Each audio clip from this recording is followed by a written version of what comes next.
I'm going to be struggling for the next couple hours. We will be breaking down the Caps Kings game as it comes, or I guess live. So there's that. During the first intermission, we will be breaking down the first round of the playoffs, and during the second intermission, we'll be breaking down the second round thus far. With Edmonton being the first team to make it to the conference finals, with the elimination of Vegas in overtime last night. What were your thoughts on that goal? Like just in general, Yeah,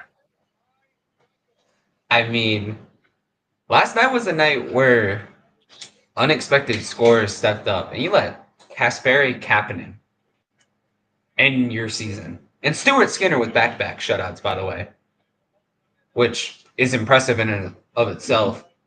But I mean, I don't know what Hill was doing. He caught it and then dropped it, and then I guess he thought it was behind him, so he closed his legs, and it just left the door open for Kapanen to bang it in. It was not the goal you want to go let the season go on. so we had that goal in game five, and then the only goal or only game that Vegas won, we had Riley Smith with the over or not overtime regulation winner with zero point 0.4 seconds left on the clock. So very interesting, I guess, ending to the games there. Kind of shifting focus here to the game at hand. Washington, Carolina. Washington has looked god awfully past couple of games, more specifically the last game. I wouldn't even say the last game. Um, as much the first period was kind of rough and the last period were kind of rough.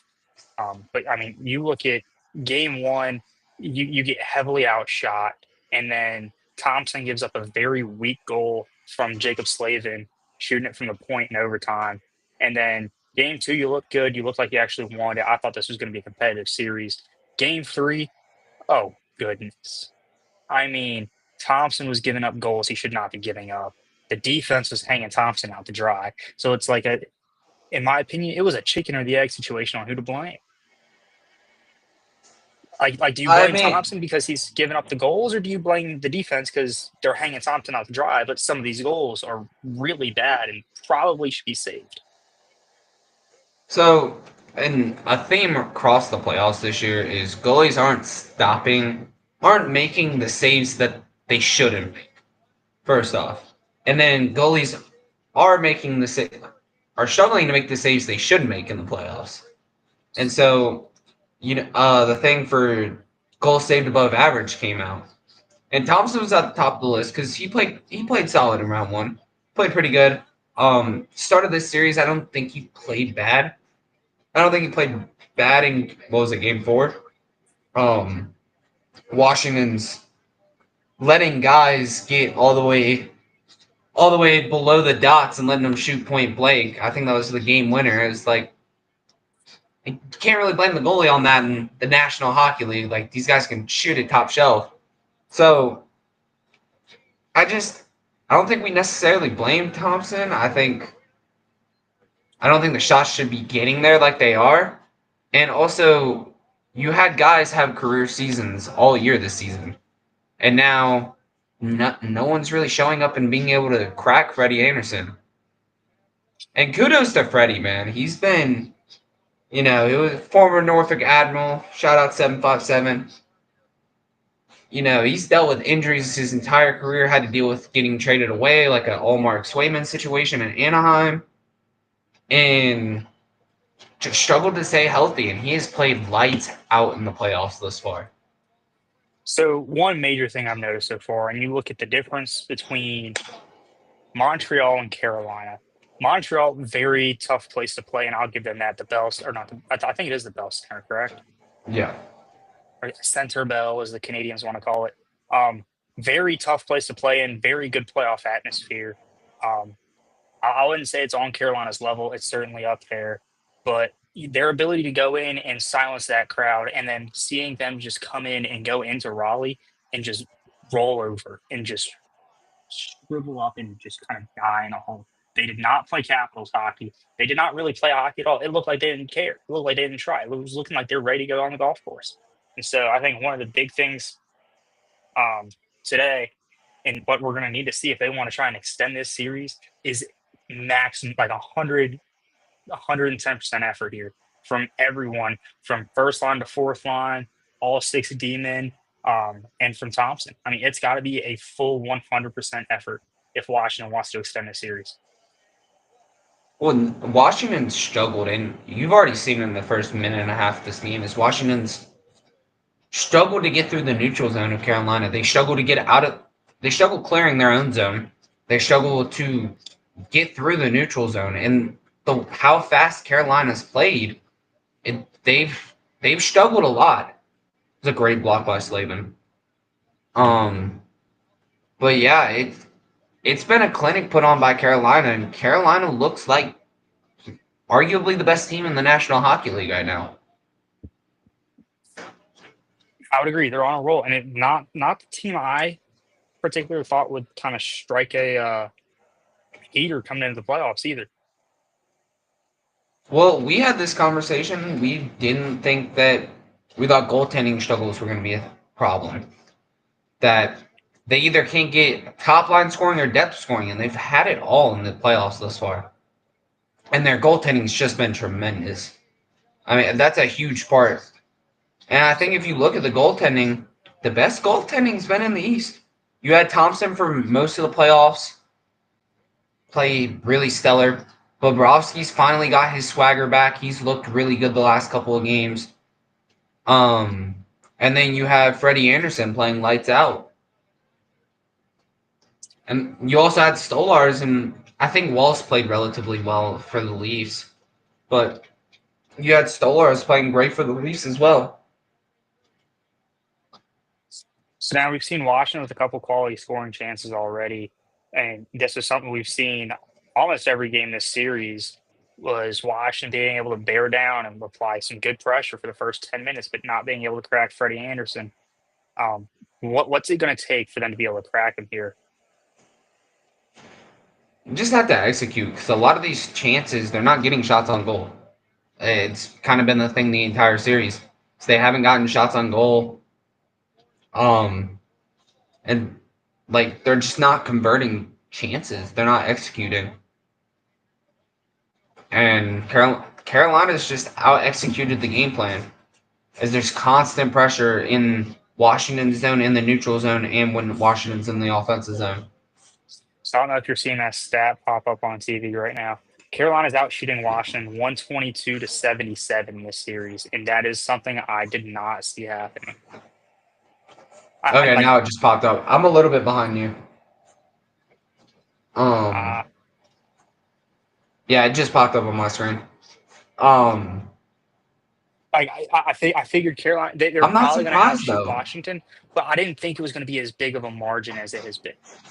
Their ability to just hem Washington in the zone, and Washington's inability to survive any sort of pressure. I mean, they're playing hot potato with a grenade. Well, and you see the stat, Washington's already got 5 hits, and I think Carolina's kind of out-physicaled them in a lot of the series too.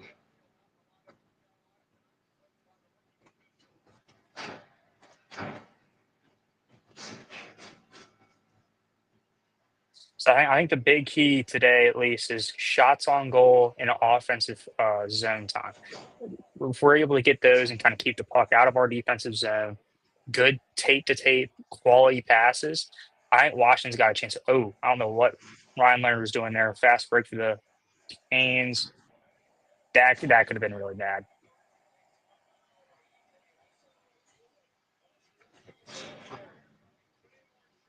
It's a bad turnover. Okay, I'm just saying that.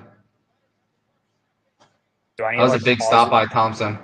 Just wait until commercial. It's about to go to commercial. Okay, what we'll do is coming out of commercial, I'll pause it, and then you let me know when you come out of commercial. Yep, that's exactly what I was thinking. Same wavelength. Okay, so they got a hook on Washington. That's what it looks like.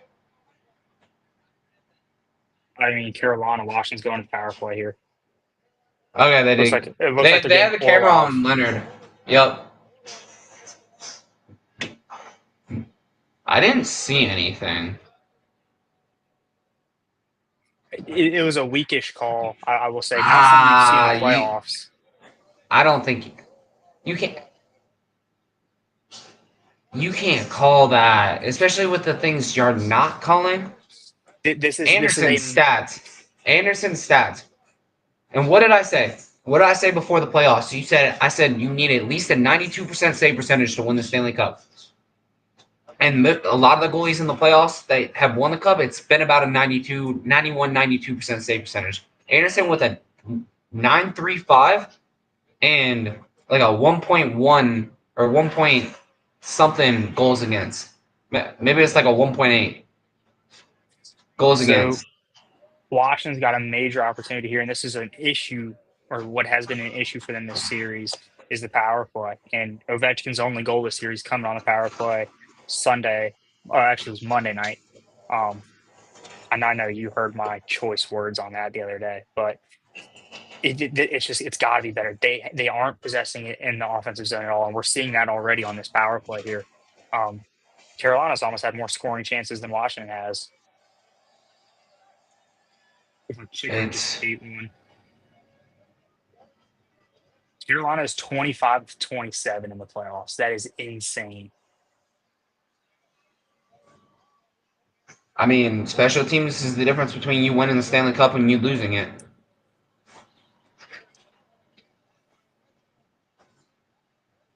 This is just a clinic put on by Carolina right now.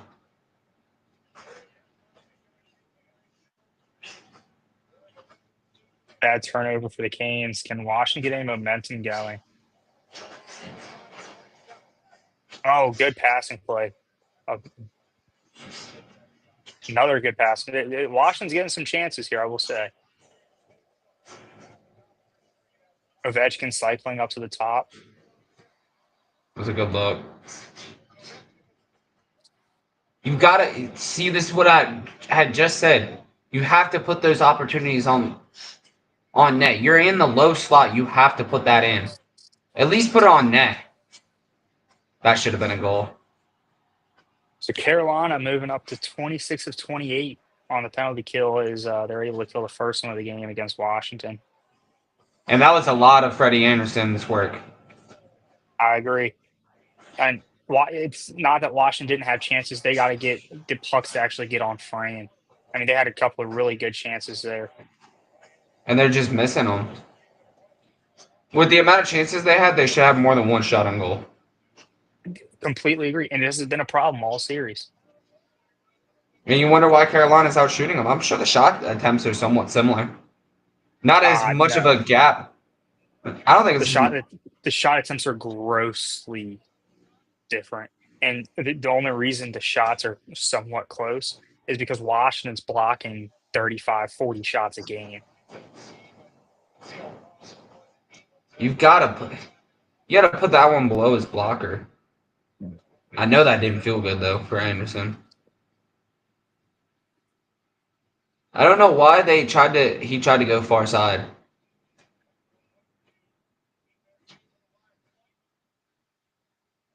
And pass on Carolina here. I think the faceoff's coming back into the zone. It should be commercial next whistle. That's an interesting hand pass. I didn't think that was that egregious.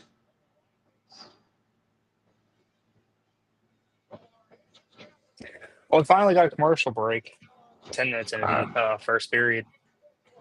So thoughts so far on how this has been playing out for both Washington and Carolina, and what does each team need to do to kind of crack the ice? Well, I think Washington's zone entries have been a little bit easier today. They're getting, like you said, it's the first 10 minutes and then they kind of fall apart. Their zone entries look a little bit cleaner. Their zone exits look a little bit cleaner. Having a power play helps with that. But these opportunities and converting chances, same thing as converting third downs in football. You have to convert these chances, or more like converting red zone opportunities. You've got to get these shots on cage. And I think the side to side movement for Freddie Anderson's got to get him moving. And at this point, what do you have to lose? I'm firing as much on the cage as I can, and then I'm crashing the net. Because Carolina's defended so well on the perimeter in the series that you've got to get your big boys in there and start crashing the net. Have Ovi in front of the net. Have Wilson in front of the net. Have your bigger guys in front of the net and just let them tap it in. Get shots from the point and just crash the net. Generate something because how many, it happens every year, how many greasy goals have there been in the playoffs thus far? Whether That's it's an funny. own goal, whether it's an own goal, a freaking a shot off a rebound, bad rebound given up, like whatever the case may be, get because the hardest shots to stop as a goaltender are the ones you can't see. Anderson, he should not be able to see a single shot coming from the point and crash the net. I don't think this game plan is really that hard, especially with how well Carolina's defended on the perimeter. The perimeter shots are not there, and that's why they're forcing shots wide. Let me know. Let me know when you come out of commercial. I literally just did. Let me. Um, Pause when you get to 11 minutes of game time. We'll do it Okay. like that, and then set. Or let me know when there's a whistle. I'll let you know as soon as the whistle blows. Whichever comes first. I will say I agree on the breakouts for Washington. They've been significantly cleaner. Getting out of the zone has been a big deal. They haven't been hemmed in, kind of as I mentioned earlier. They haven't been hemmed in as much.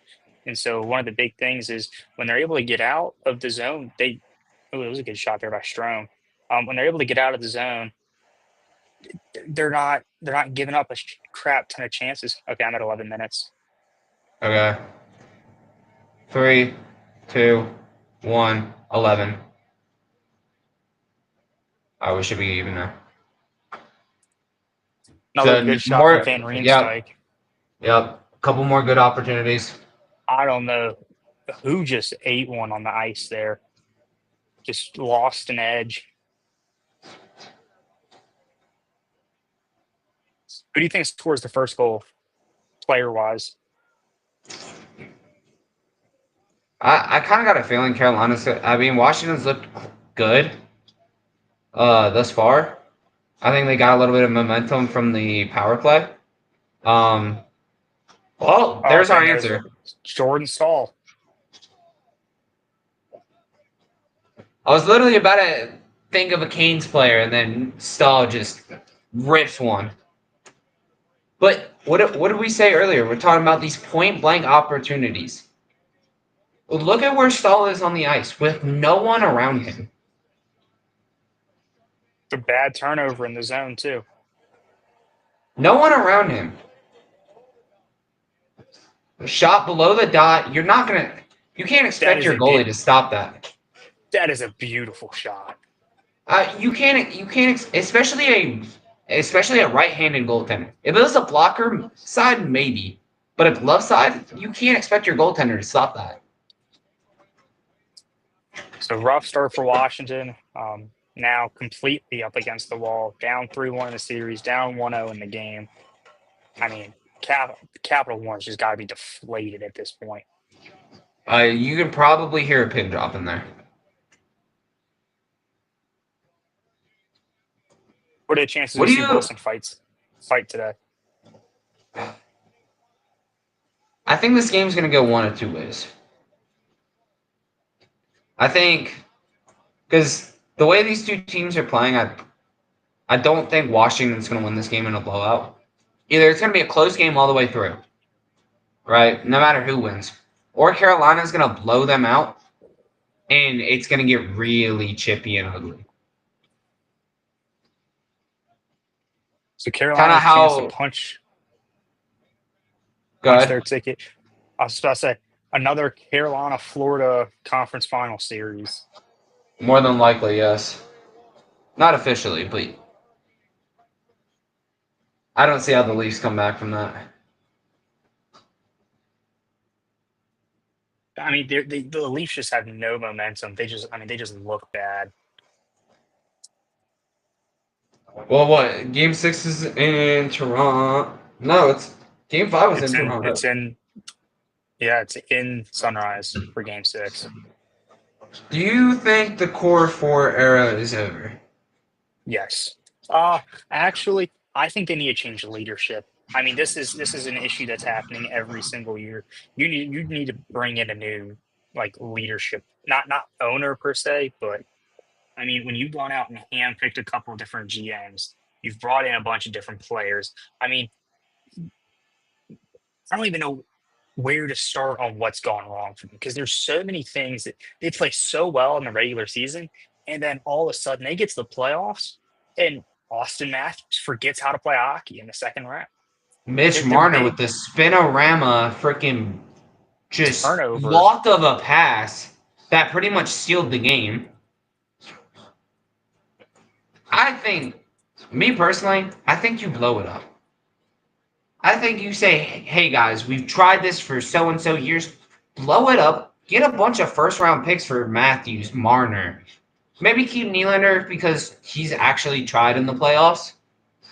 But get rid of Tavares. I think you need to completely blow it up. Trade away every single star player you have except Nylander, and just completely blow it up and build your team. Build your team up again because it's not working. Whatever structure you have is not working. I mean, I just So the last time Washington came back from a 3-1 deficit was 2009 against the New York Rangers. So sorry, I spent the last 5 minutes looking that up. I just I don't see Washington being able. Even if they win tonight, I don't see them going into Carolina and beating Carolina. They have to look like they at least won. They don't even. I mean, they've looked better today. They haven't looked like they won. I think And that's I a mean, coaching issue too, to be man, honest. that's something that surprised me though, because Carberry's been so good all year behind the bench, and then now, I mean, he looked good in round one too. But how do they just all of a sudden just roll over in the second round? Well, I think they wildly outmatched Montreal. Montreal's a good hockey team, but they don't have any experience in the playoffs except for the 2021 Miracle Run. But it's not the same when you don't have fans in there. Like it's just not. It's not the same when you're having to deal with traveling back and forth between their arenas every 2 days. It's just not the same. And so that was Montreal's really first playoff experience with the core guys they have. And I I think Washington just wildly outmatched the roster that Carolina had. I think it was a relatively easy series for them. Um, but I think Carolina obviously has a better roster, and Washington's kind of came back to normal, what we expected from them this year. And now Carberry has to figure out how to do more with less. Yeah, Because if we're being Donaldson. honest, if I would have told you that Washington would have finished first in the East this year, you would have probably called me crazy.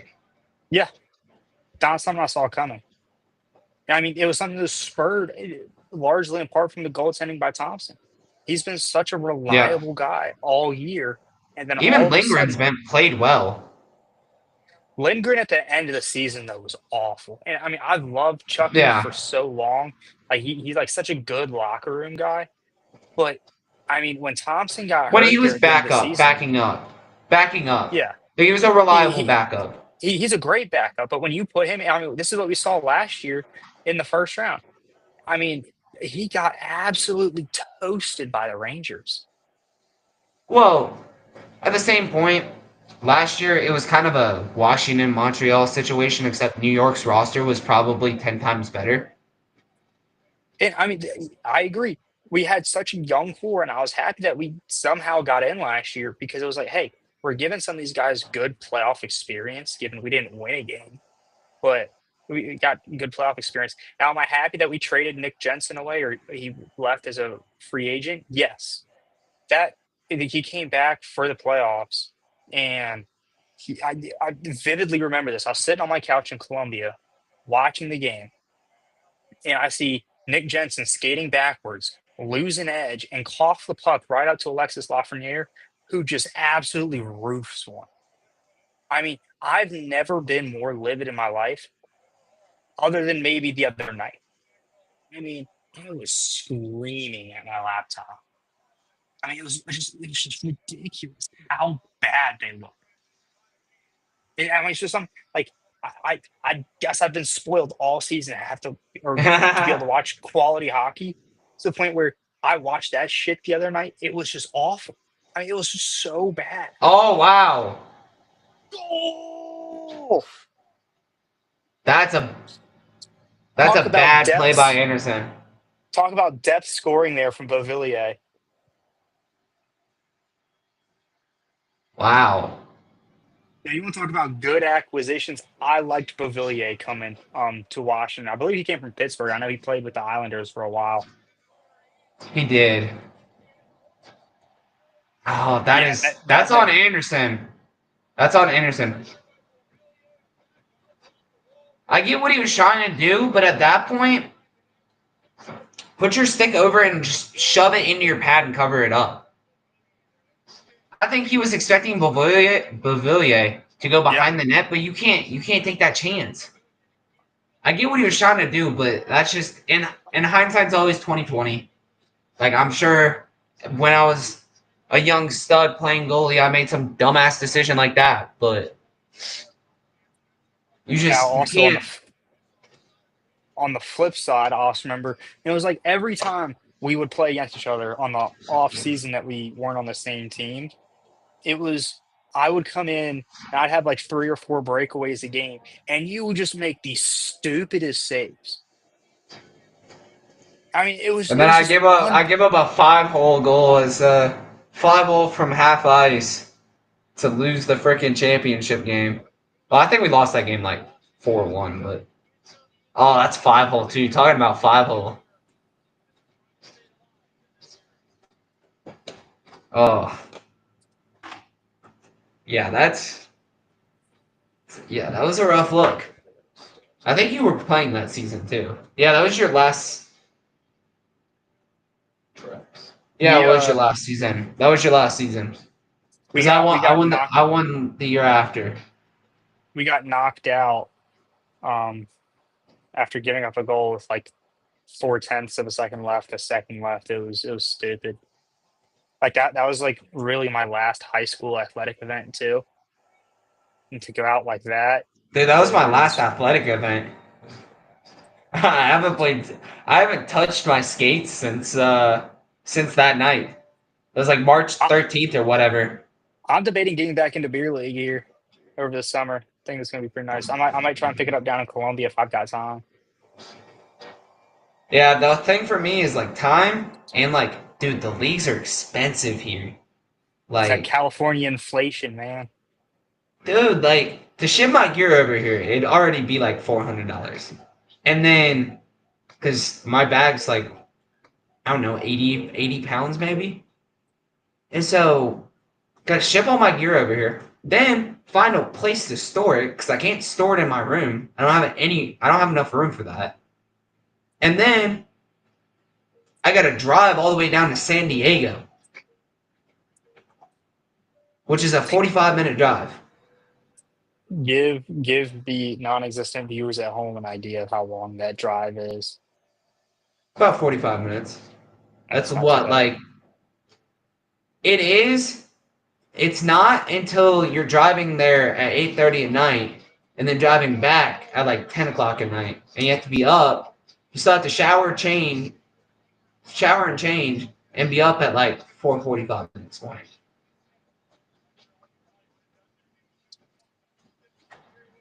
After you already paid 1,500 for the league. Like, I might pass on that one. But they do give really good goalie discounts. So everyone needs a goalie. I've been pondering upon it, but like, I just don't know where I'd put my gear. Like, I might get a storage unit, but I have Storgina back home. Poor execution there from Chikrin on the breakout for Washington. I mean, that's just one of those where you can't lose possession. And it's just a really bad turnover. Now But on the yeah, that's flip a side, bad turnover good for Carolina good too. like offensive defensive play there.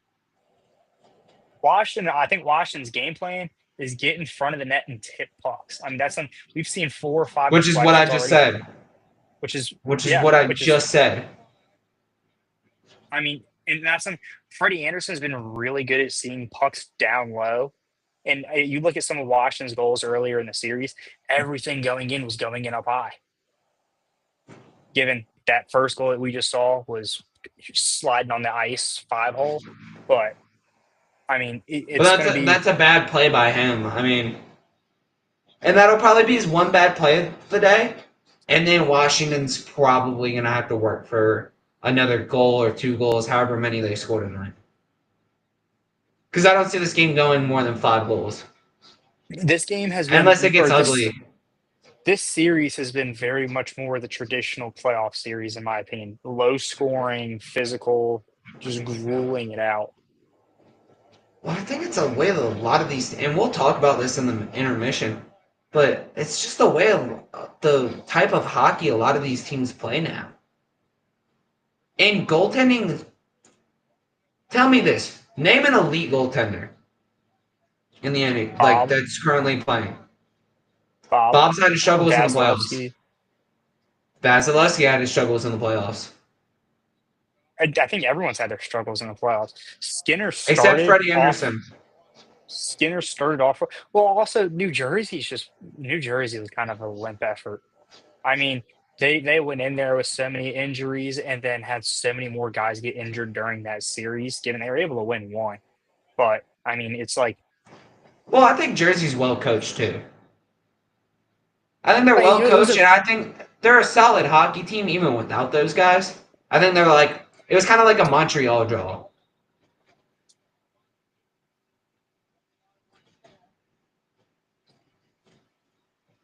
But I mean,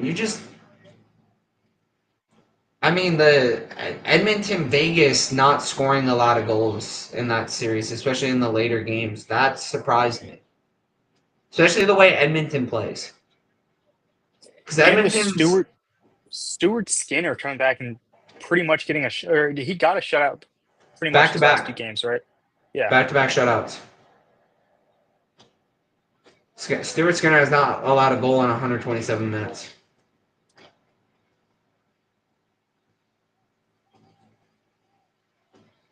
But I mean, I think Edmonton's also finally somewhat defending in front of him.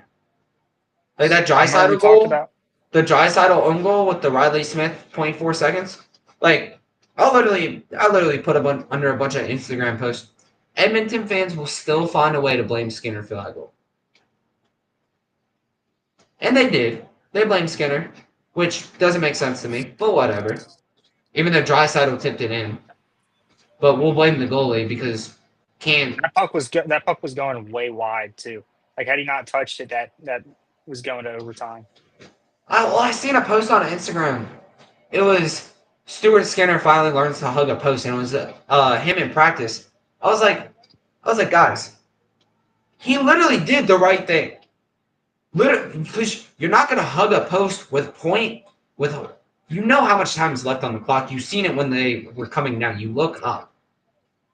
You've seen him coming down the ice with not a lot of time left. He goes around like that. You cut off the angle. What did I say? You cut off the angle. Should he have probably hugged the post? Yes, but he didn't make the bad play. He cut off the angle for the shot. And you're trying to be big when there's only a second or two left. Because if you're hugging the post and he shoots it off your far side pad, there's a juicy rebound right there. And who's saying Draisaitl wouldn't have knocked that one in?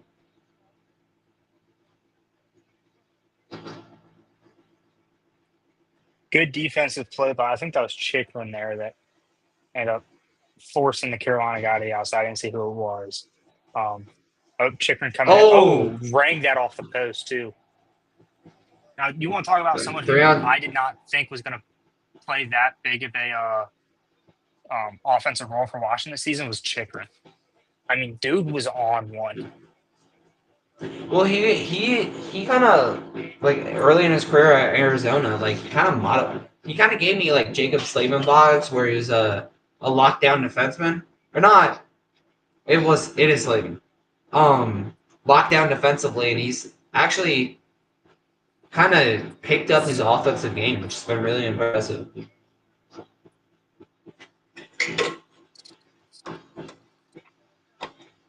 Approaching the final minute of play in the first period. The shots on goal in this period are not even 10 shots combined. What are your It's been a thoughts very so far? very neutral zone focused game. Very back and forth too. There's not one team that really comes out on it. Oh, Bad turnover. oh! What a stop by save. Thompson! What a That save. should not have been stopped. Possible season-saving save right there. On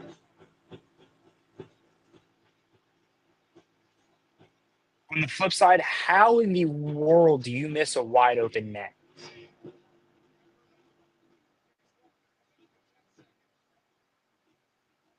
Washington's got to last 8 more seconds here. What a stop again. And that'll do it for first period. Quick thoughts on the first period from Caps and Canes. Carolina will, if they're, you can't rely on Logan Thompson to continue doing. That was Stankoven, too. I mean, I don't even blame him for putting the shot there because, like, it wasn't settled and it was a far reach.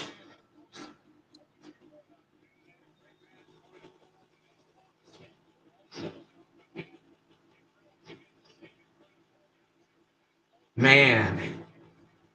Yeah, Washington came. And that's how a lot of these games have looked. Logan Thompson just saved Washington right there. Like, by a lot. And you talk about the stops you're not supposed to make. You can't expect much more from Thompson in that period.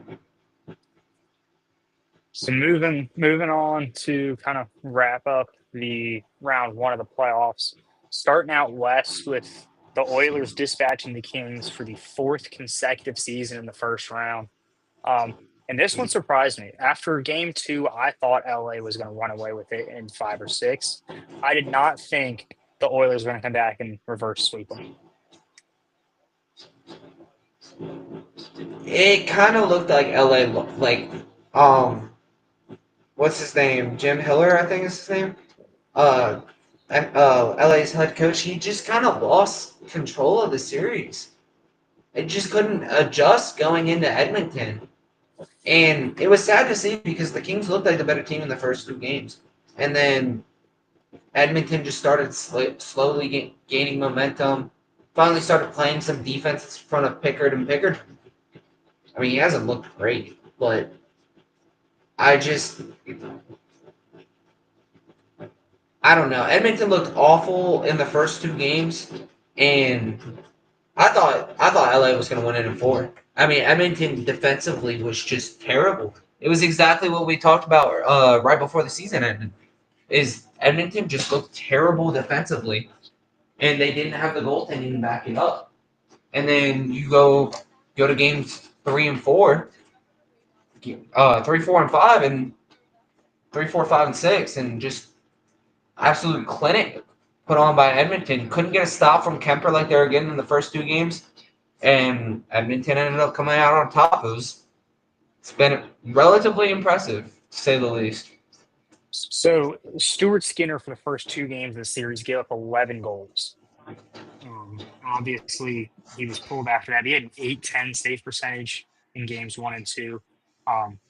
Pickard, when he came in for games 3 through 6, only gave up 12 goals for the rest of the series. Look at the save percentage, though. I don't have the save percentage in my notes. So That was just a The blip I had save written down. percentage for Pickard is not that much better. He's probably got like maybe an 88 at most. And But Edmonton played wildly better defensively in the last couple games. the other thing I was going to say is that Edmonton's top scorers, McDavid, Draisaitl, and Bouchard, came out to play in the latter half of that series. McDavid had 9 assists and 2 goals. Draisaitl had 3 goals and 7 assists, and Bouchard had 4 goals and 3 assists. Yeah. And so, I Well, the mean, when power you're play getting, finally got working for Edmonton too. so yeah, I mean, yeah, when you're getting the quality scoring from your best guys, I mean, it's going to be easy to turn around and especially with the firepower they have up front, it's going to be easy to turn around and run someone out of the building. Now, on the flip side, this is the fourth straight time LA has lost to the Oilers in the first round. Where do they go? Like, what do they need to do to change and try and kind of break the curse and the demons that they've got going with them right now? Well, they fired their GM, didn't they? I think they just fired their GM. I think so. So it'll be interesting to see how they build. And I think a lot of it was coaching. Because Edmonton looked like they had the better team in the first 2 games. It's what happened where you just couldn't adjust in the rest of the games. So I was thinking, oh, it's going to be a home series. Sure, fine, whatever. And kind of like the Blues and the Jets. And it didn't end up like that. And I don't know what happened, but it was complete meltdown somewhere in the organization. I don't know where. I'm not in the locker room, but it was a complete meltdown in the organization. Now, good segue there, but talk about an all-time collapse. If you're St. Louis, I mean, the amount of videos I've seen of people in St. Louis bars counting down, and then Cole Perfetti breathes life into not just Winnipeg, but a good majority of Canada that was pulling for them. See, if we're being realistic now, Winnipeg's up against the ropes with Dallas. Edmonton's really the only chance Canada has at bringing a cup back to Canada for the first time in over 30 years. And so, with the President's Cup trophy winner getting knocked out the first round, that would not have been a good look. But that the goal there with 1.1 seconds and change left, I mean, that was just unbelievable. And the way that shot came off too, like if you go back and watch the replay and just see him kind of like falling back, like just desperation, just trying to get it on frame, unbelievable. And look, I mean, the Blues were wildly outmatched. I still think they put up a really good fight. I think St. Louis will be back next year. Be a little bit better, a little more experience. I think St. Louis.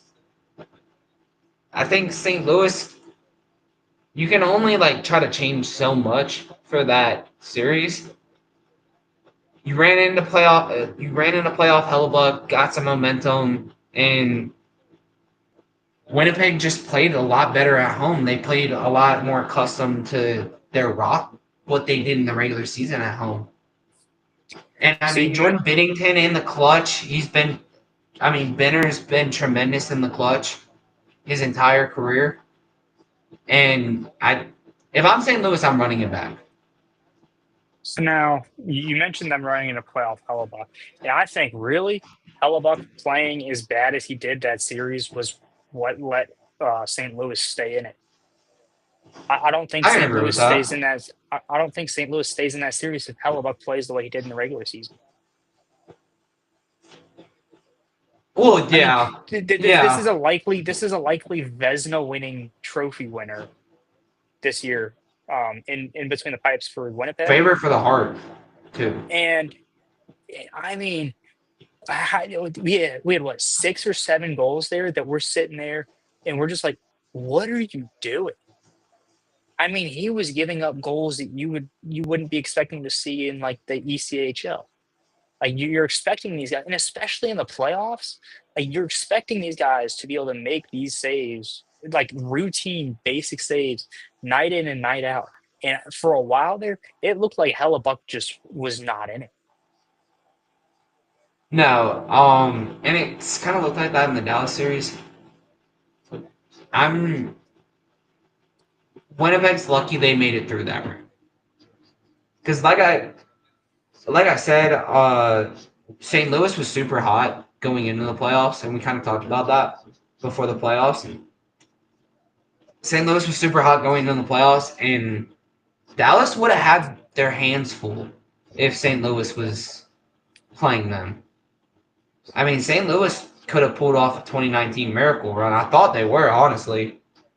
And, the better team came out on top, in my opinion, but it's it's unfortunate the way it happened, but St. Louis, like, I'm not mad if I'm St. Louis. So moving on, we kind of mentioned on this earlier with Montreal kind of being the wash in the last year. Hey, you got in the playoffs. This is really good for kind of getting some of your guys playoff experience, kind of helping them develop a little bit more to make future runs with the core that they have. Um, and one of the things I noticed was, again, I kind of touched on this earlier.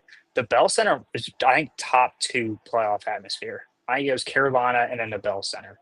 I mean, it is absolutely unbelievable. I mean, you could barely hear the announcers, and when you watch the games, you can tell that it's hard to be able to communicate on the ice because of how loud it is. Yeah. Um, Same thing with Montreal. Like, run it back. You know, like, you're going to get better. You're going to get more experience. Bell Center was excited because I think it's like the first time since like 2017 that they've played at home It's been a while. I with think it's fans. when it was a while ago. So they came out as expected.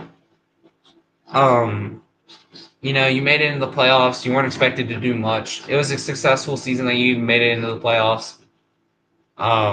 Washington ended up looking really, really solid in that series for the most part, except whatever game they lost. I think it was game three. And I think Um, part of game three was the injuries that Washington took. I mean, you had Thompson exit early with an injury, and I think you had two other guys for Washington that leaving early. yeah, I I mean, think that game, Montemort left with an injury as well.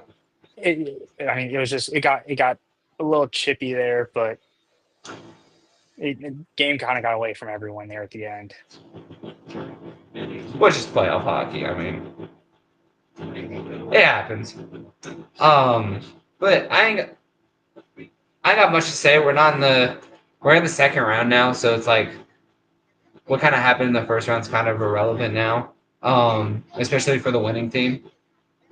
But like I said, Montreal kind of same thing. I mean, Marty St. Louis I think he managed the games relatively well. I mean, it was a good look for the organization. So now we want to talk about good looks for the organization. This is actually a very good look. Toronto finally able to do the Heimlich on themselves and stop choking. Closed out Ottawa in six. How how do you think that locker room reacted? Being able to breathe that sigh of relief, like, hey, we didn't have to go and play game seven back in Toronto, given I think you go back to Toronto for game seven, Ottawa runs away with that game. I mean, it's probably gonna be a blowout the other way.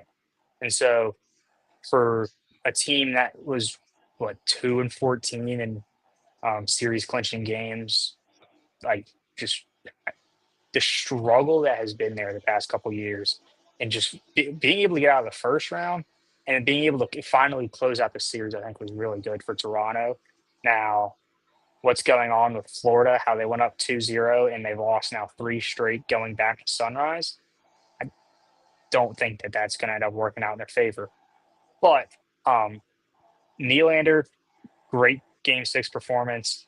Um, three of the six games went to overtime. I think Toronto won all of those.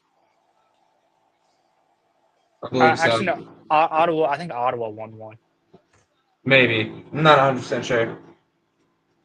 but I originally because I wrote this layout. Um, or this outline like a week ago maybe. So this was when Toronto was up 2-0 in the series. And I put, could this be the year that Toronto finally, or could this be the year that Toronto returns to the final? And everyone's been saying, oh, it's our year, it's our year. Writing that Remember, a week we ago. want Florida chance? Yeah. I mean, it's just, oh my goodness. I mean, they can't. I feel like the hockey gods gave them a break in round one, and then they just went and just absolutely toasted that. Yeah, I mean, look back at Ottawa. It's kind of the same thing. It's a lot of the same thing for these younger teams. It's like you got playoff experience. You took Toronto for the ropes. I think there's a solid gap between like the contenders and the playoff hopeful teams, especially this year. Um, and in the West, I think they competed a lot better. Um, but you got in the playoffs, like just be happy with that. I You competed, you got Brady some playoff experience, and you know Toronto got to breathe a sigh of relief. I think they took too much of a breath of a sigh of relief, um, considering their situation right now. But yeah, I mean, just, you said pretty much all I have to say on that. So I know we've talked about this a lot off camera in our chats on more of a daily basis. Rantanen absolutely just giving it to Colorado, um, and the Colorado management going and putting up 12 points against his former team and back-to-back 4-point games and a hat trick in game 7. I mean, it was unbelievable what he did in the second half of that series to really just kind of will the Stars to a win. And it was unbelievable. It was a more of a single man effort coming down the stretch there in round one. So Colorado's not an up and coming team, not a playoff hopeful. The way you lost that series was completely unacceptable. If Jared Bednar was not if 2022 didn't happen and Colorado didn't win the cup, Jared Bednar should have been fired. Should have been fired last year. How do you and I get you kind of completely rearrange your team, but at the same point, how do you completely rearrange your team and then blow it like Colorado did? I get you weren't home in this series, but you look at some of the goals that they gave up and some of the way they played. It's just, how do you let a guy get 3 natural hat trick in the third period when you're up what, like 3-1, something like that? Or you're up like 2-0, something. They were up in that game, and you just completely blew it. And it's another first round loss for a team that should have been in the Cup final this year, or at least in the Western Conference final.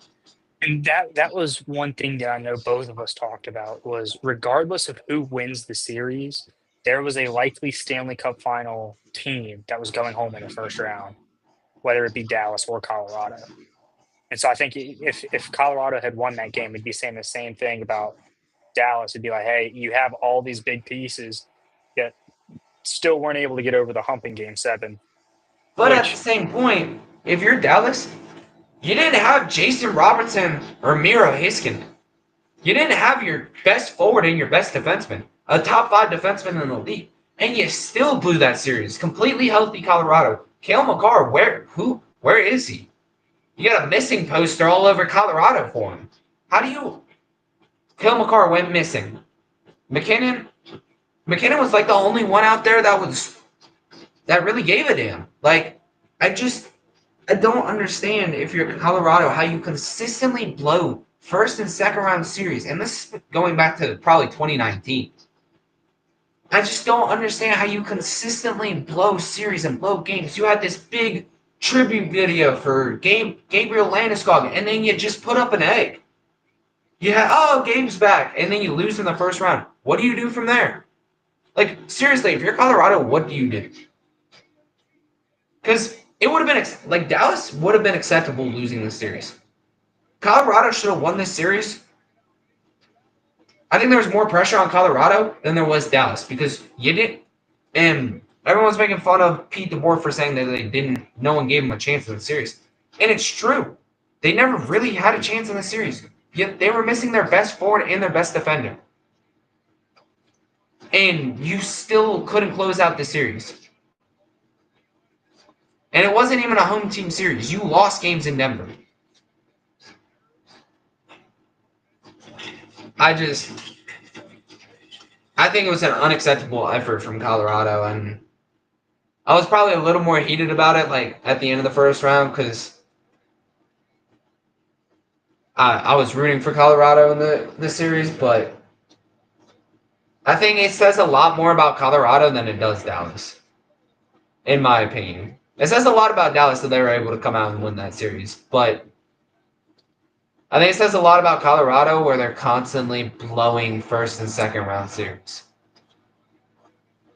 So, second period has just started. We'll get back to the rest of round one breakdown, some kind of during commercials and whatnot. Good opening look for Washington to start the period. Another kind of leaky chance for Carolina there on defense. But back to what you're saying, I couldn't agree with you more. I think there was a lot more pressure on Colorado just because with Dallas had more excuses. They had a lot more outs, being like, hey, again, we didn't have Heiskanen or J Rob there. And so to still be able to win that, and again, Ranton just put that team on his back and carried them to the second round.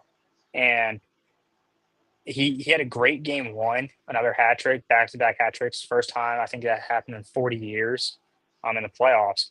And so I don't think he's been as much of a factor since then. I haven't been watching that series as tightly as I've been watching some of the more East Conference games, but a big hit by Ovechkin there. It's just surprising to see Colorado get knocked out that soon when they had a very healthy lineup coming down the stretch, and Dallas looked like it was just band-aids on potholes per se. Well, and the thing is Colorado does it every year. Every year they blow a series in the first or second round, and they can't escape Pete DeBoer. Speaking of DeBoer, I believe is a perfect 8-0 in game sevens. I think that was a big thing they talked about. Most game 7 wins in NHL history. So congrats to him. I know he's kind of done it with a couple different franchises there, but still impressive nonetheless. Vegas, San Jose, Dallas. I don't think I'm missing anything else.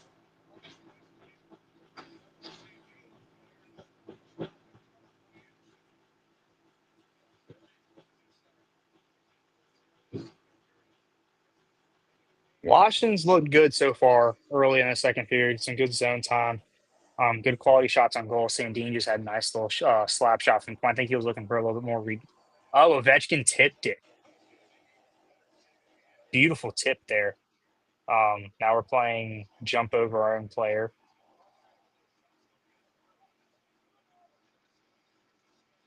It's interesting that they called that hook on Carolina, but they didn't call a hold on Washington on that. But that's why I didn't like that call. I don't know if you call holding there because he was in front of him. If anything, I would have called interference. You can't hold a guy back though.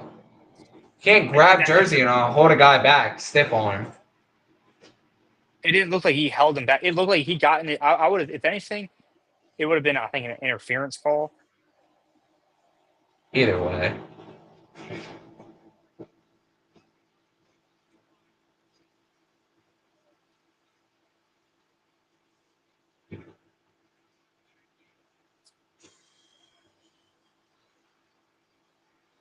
Oh, what are you doing? You guys shoot that. Oh!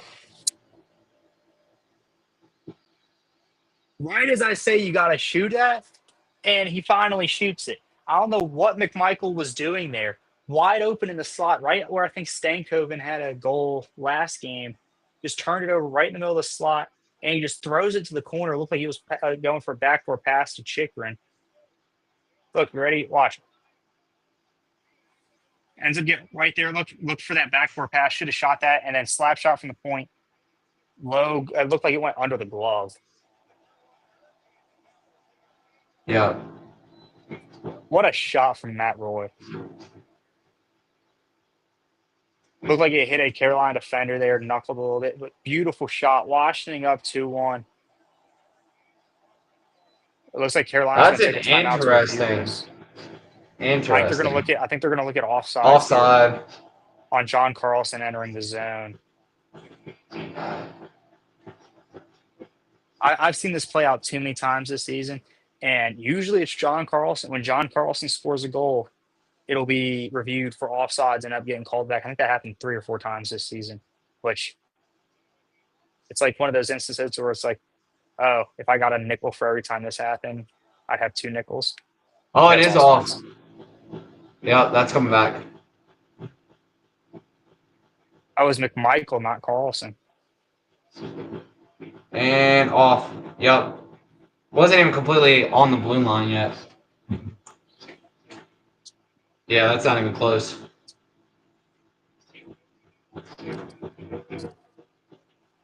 Yeah, that's not even close. That should be a quick review. So we're back at 1-1. Very unfortunate break for Washington. You've got momentum though. You've been putting on good offensive zone pressure.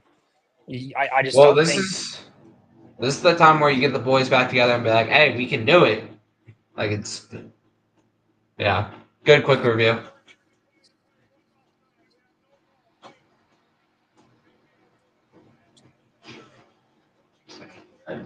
Good. They didn't need to take any longer on that one.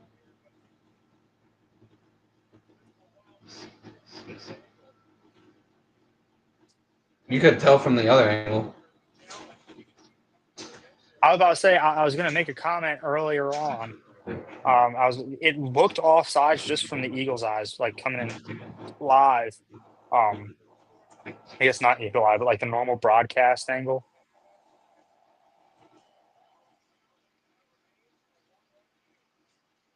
Carolina looks like they got a little bit more of a jump in their step right now. Just coming off that face-off. So it's got to have clean breakouts.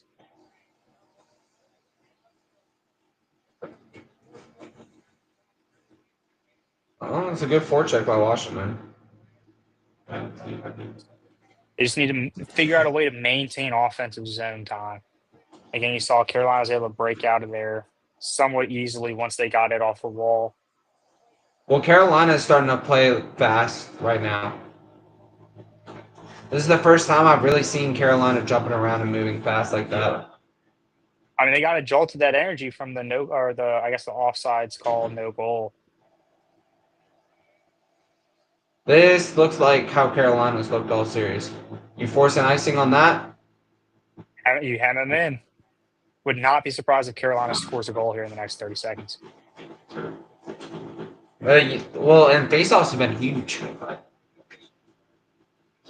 Offenses and defensive zone faceoffs have been huge.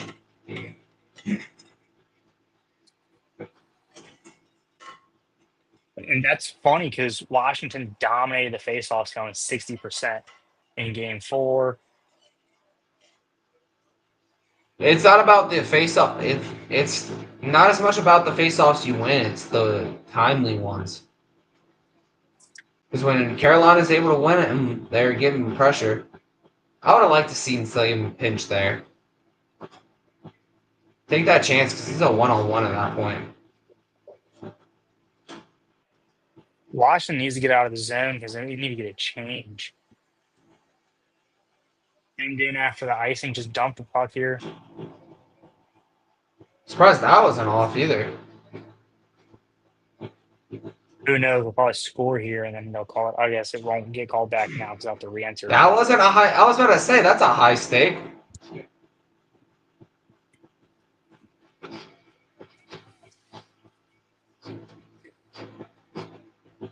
Dubois is pissed too. Like, that was a high stick, bud. Like that was way above the shoulders.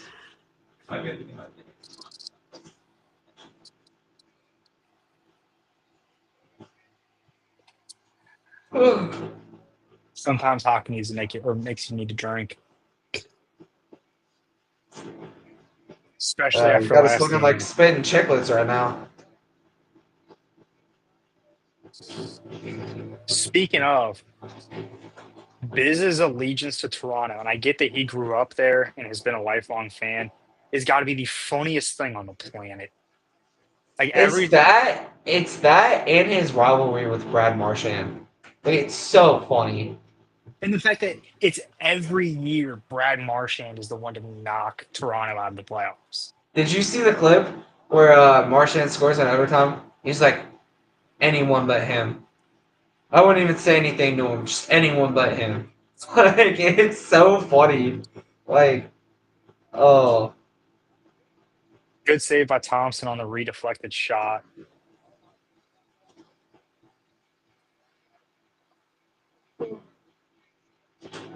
Oh, whoever that Kings defender was should have just fallen, because that's a trip easily. Carolina Yeah, but got away with one there. you also don't want to get embellishment either. Carolina got away with one. I think they had too many men.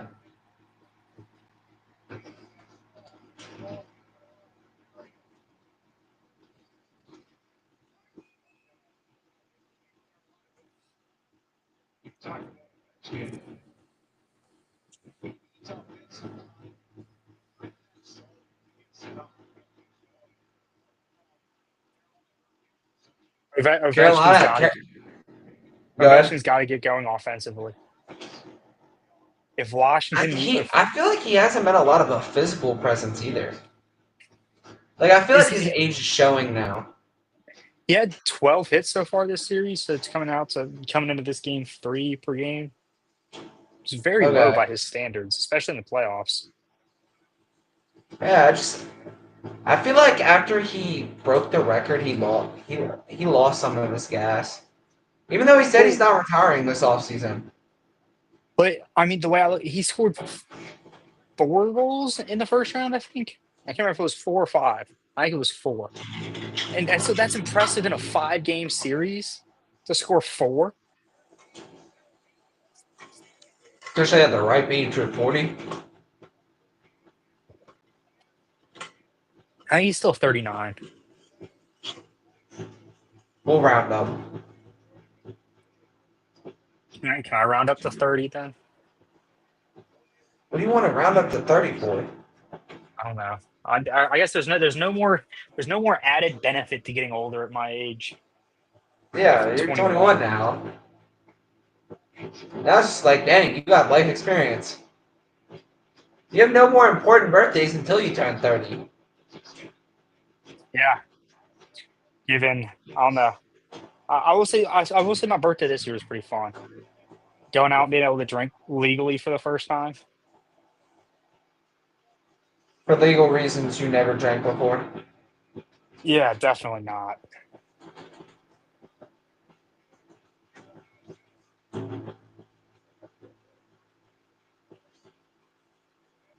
It's an opportunity for Washington.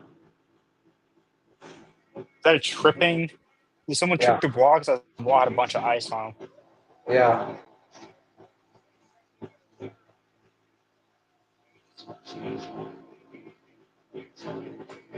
Yeah, that's tripping and a half.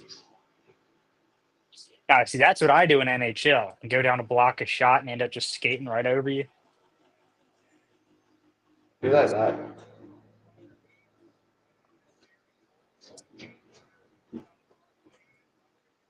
Again, I think Washington to keep their momentum, they gotta have a good power play here. Really Not gonna hemming lie. Carolina You know what it feels like right now? an Ovechkin goal. No, Carolina's shorthanded goal. That's what I'm feeling right now. I hope you just jinxed them. That's what it's feeling like right now. Ovechkin working from the right Watch the side. cat. Well, they're about to hit their rotation. Watch. They're setting up. Obi's going to rotate to the point. So you seeing it? Already, Chikrin came down. Now they just rotate. Now they're in an umbrella. Bad pass by Tom.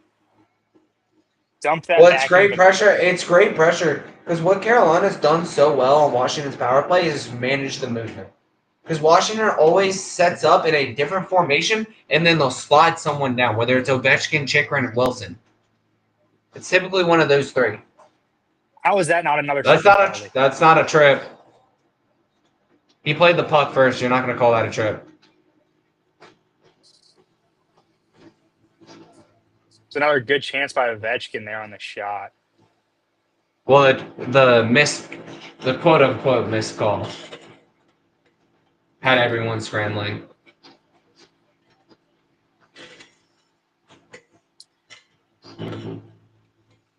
I was surprised they scratched Leonard earlier on in the series. Actually, I wasn't surprised, but I don't know if you scratch him earlier on the series. I don't know why you bring him back last game. Just it didn't make sense to me. I don't think Yeah, we and had then you anyone else kept get him in the hurt. lineup today. Not as So far as I I think know. they put Radish in the lineup instead. I thought he played pretty well. I mean, obviously he didn't score. We got shut out, but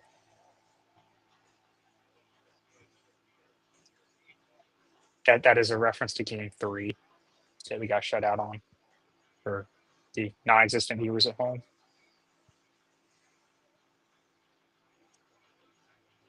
That's offsides. At least it looked like it. Linesman just decided to take the day off or something. Was it just weird? Did that look like offside? It looked like Ovi had held it for too long. Given it's hard to see with that angle on the boards because where he was standing, the puck was kind of hidden by the boards. But it looked like he had held on to it for too long, and the guys entered in the zone before he did. Granted, doesn't matter now. But yeah, linesman just decided to take the day off today. Well, I'm going to take a brief intermission and go hit the pisser.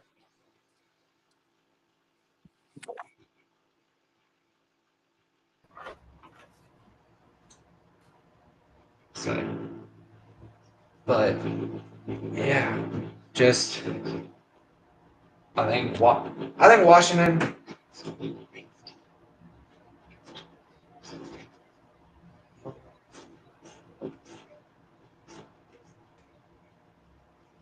I think Washington does need to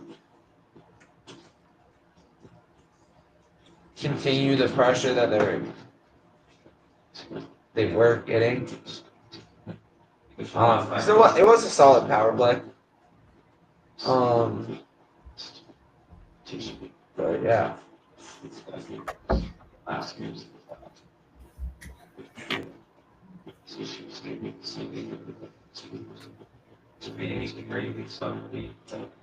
Yeah, we don't take time off. I thought you knew that.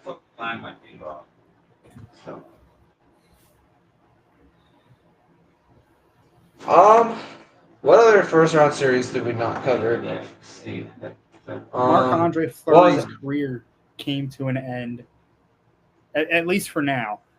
He is the What biggest do we- prankster. He's the biggest What- prankster in the league. I wouldn't be surprised if he's like, hot psych, I'm back for one more year. I just wouldn't see a point. I mean, he did his retirement tour already. But what do we think about Minnesota like making the first round, like making the playoffs like 7, 8 years in a row, never getting the longest streak in 4 major American sport history?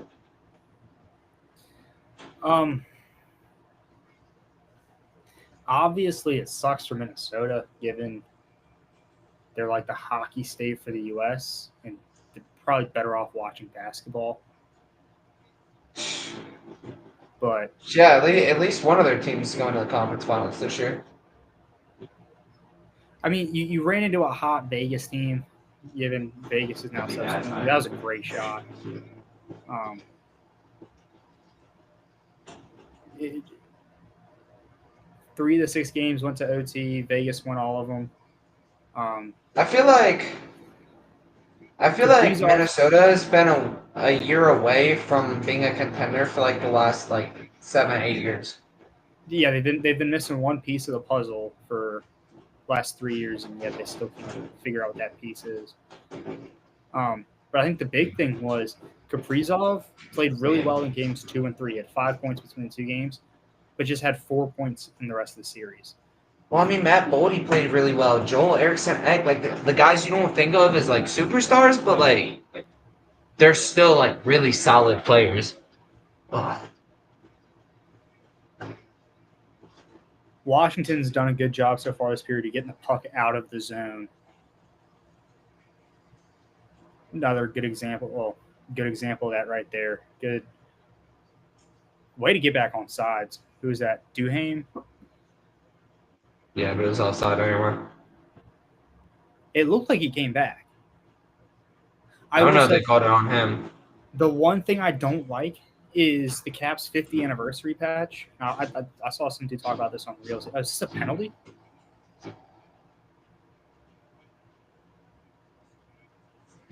Interference.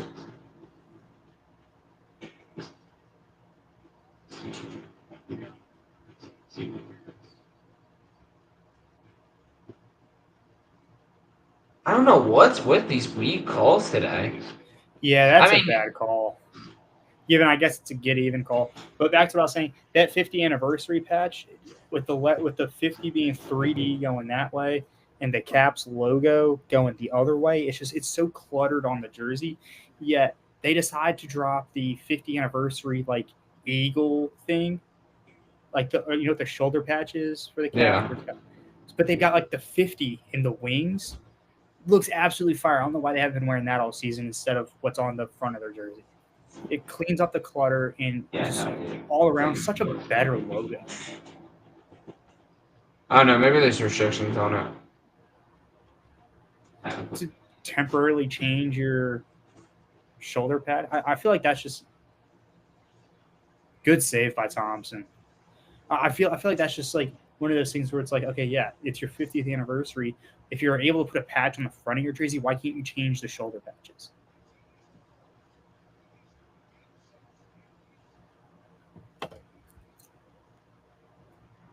I don't know.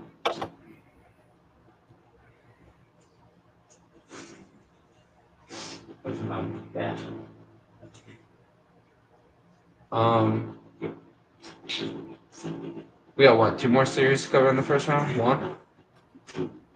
Hit all 4 of the Western ones. Yeah, we have Florida and the Canes. Florida dominated Tampa when playing in Tampa. I mean, it was pretty bad for Tampa to get dominated like that in their home ice. And then the scoring for Florida. Tampa's just not what they're. I mean, Tampa's just not what they used to be. I agree. I mean, they're coming to the end of their contendership. Where do you think they go from here? I think you run it. You probably run it back and then see what you can do next year. Maybe try to see if you can add a couple pieces for cheap, like more depth pieces. But I don't think you do anything crazy. I think you just let the rebuild happen. Because I mean, you got 2 cups out of it. Good defense. Went to the final. Right there. Went to the final 3 times. I mean, sometimes you got to know when it's time to rebuild.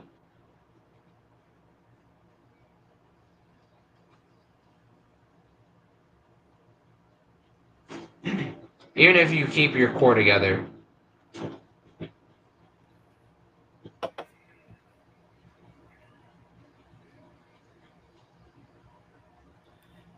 Good penalty kill so far by Washington.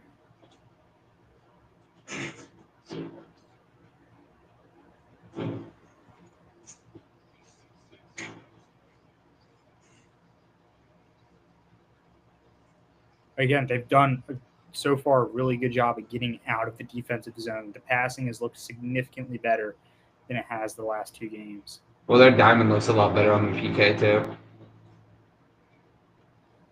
I don't know what official that was. If that was Wes McCauley or not. They just played jump rope with the puck. Fucking is that Brent Burns' stick? I guess I have a lot of Yeah, right. Come on.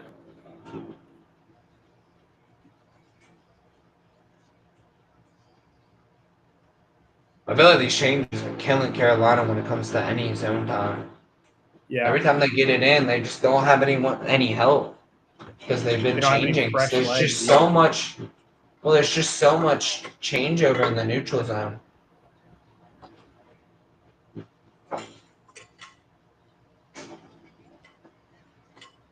That Matt Roy again with the stuff on the wraparound. It's a good play by him there.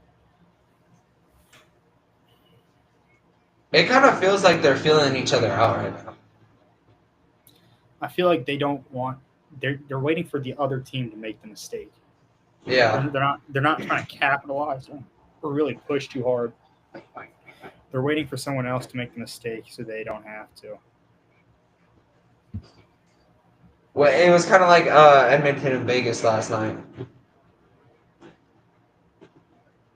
Those when I see game 7s, a game 7 going 0-0 into overtime, I feel like it's What was it, game 5? or game 5. That's what I mean. I don't know why I thought game 7. But like those elimination games like that, where it's like, oh, and then it goes 0-0 the entire bit of regulation. Like it's just sometimes it can be so hard to watch. I did not watch it last night. I'm not entirely versed on what happened. I did see the goal at the end though. But it's just I love the high scoring like for instance the Jets and Blues game 7 where it was 4-3.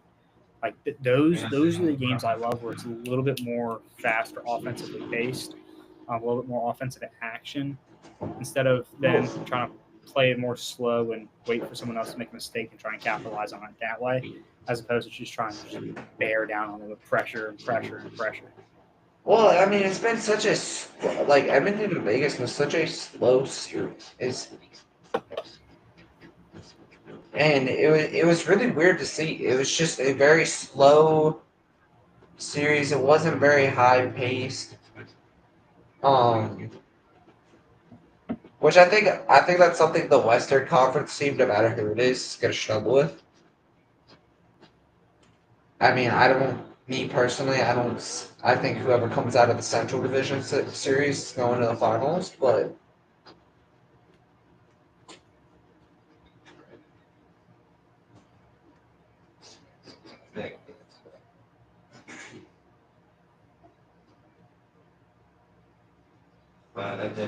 you can't do anything about it.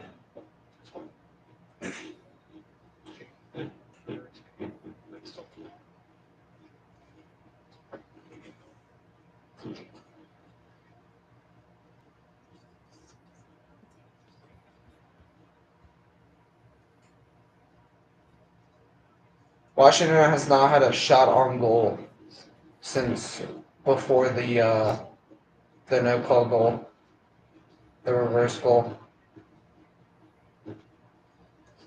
It's been probably what, like 5-6 minutes of game time.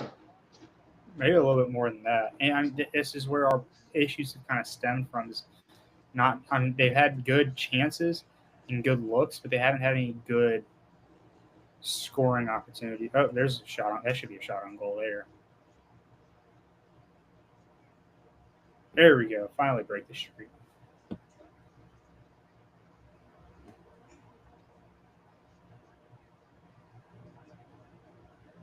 Bad They turnover. said 12 there. minutes without that. They said 12 minutes without a shot on the broadcast. Another good save by Thompson. He's holding it down on the back end right now for Washington. Well, and Carolina's getting pucks up to the point, firing, and then crashing. Which is a good recipe to win playoff games. 3-on-2. 2-on-1.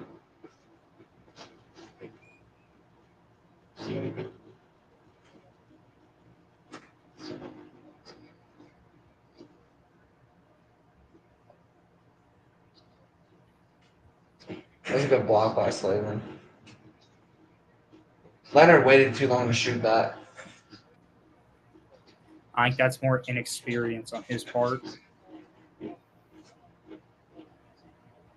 Well, I mean, and a lot of teams tell their guys to play 2-on-1s differently. Some of them tell them to attack the shooter. I mean, Slavin's so good.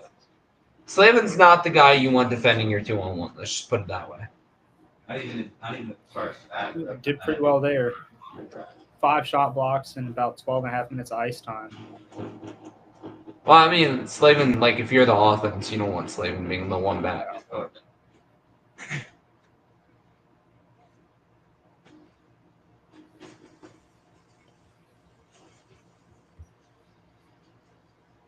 so far, though, Carolina is dominating at the dot. I think Carolina's leading in almost every statistical category.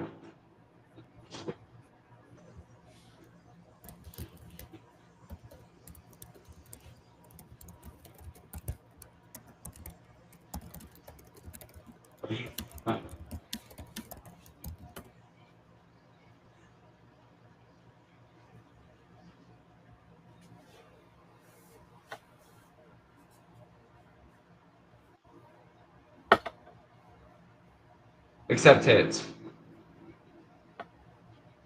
Yeah, Washington has a lead there. Oh, I guess. Well, I guess Carolina's also leading in penalty minutes.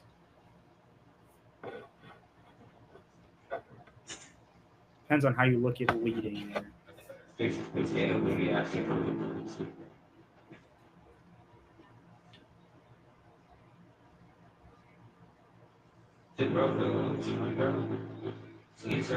Washington needs to step up the offensive pressure. It's just non-existent right now.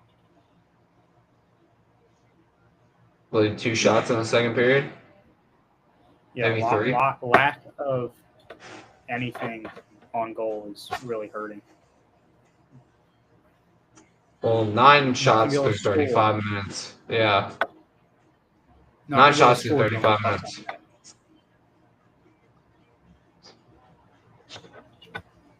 Well, he stopped taking my advice, too.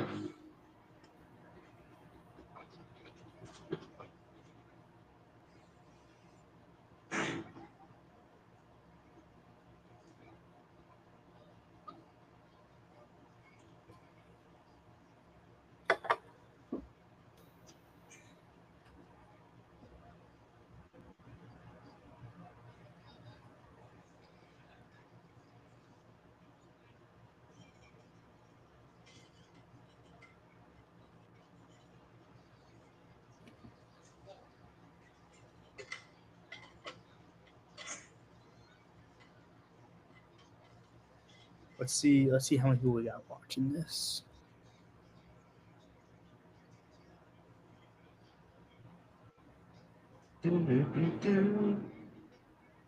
Did you? This is completely off topic, but did you see the Chargers schedule release? The Minecraft one? Yes. Who was it? The Colts that had Tyreek Hill getting arrested by the Coast Guard? Maybe. I didn't see that one. I seen that one. I seen the Jaguars one where they had Ashton Hall on that. But yeah, like the amount of strays they were throwing to other teams when they were doing that was great. High quality entertainment right there.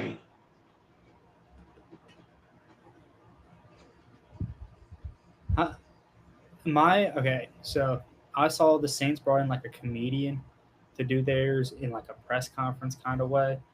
And so originally my thought was we went like what? We had 4 wins last year. Why are we doing this? Like just release. You had 4 wins. You had 4 wins and have 0 quarterbacks. Your tight ends have more staffs at quarterback than your actual quarterbacks do. Hey, Rattler is going to be the reason we don't get Arch Manning, but I'd rather. Rather will be the reason that y'all are the worst team in the league next year. Shuck will be starting by week 5. Because Rattler's going to throw like 15 interceptions in the first 5 games.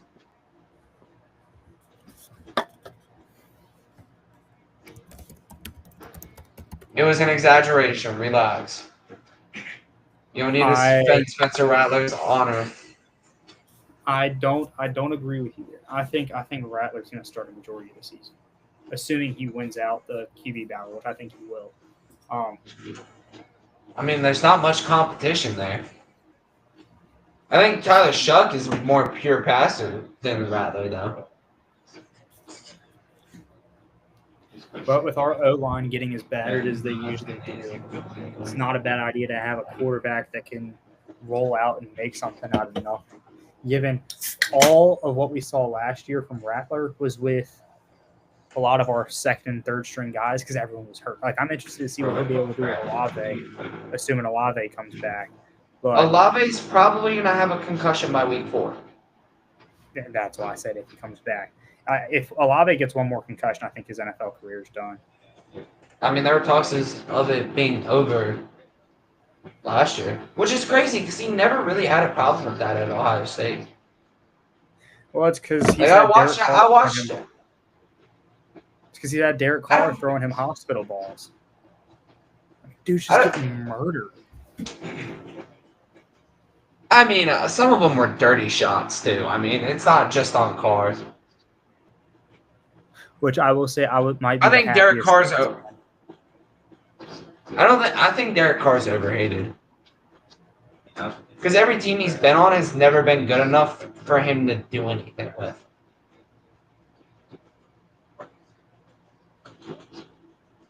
He's also, but to be fair, he's also really sucked in some of our games, in some of our crucial games. Given games 1 and 2 last year, made me think that we had a chance at winning the Super Bowl. Games 3 through 8 or 3 through 17 made me think that we had the chance at the first overall pick.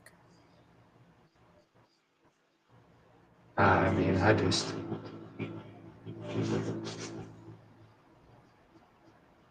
And there's a lot to talk about with the NFL. We'll probably get in on that during the intermission. I would say we can even just start breaking it down after the conclusion of Stanley Cup playoffs. Yeah, Grayson well, the draft finally is has a a laptop, minute so- away. Go ahead. Grayson finally has a laptop, so our coverage of baseball will greatly expand over the coming days once he gets all set up. Life's just hooking and jabbing me right now. Maybe throwing me a few uppercuts.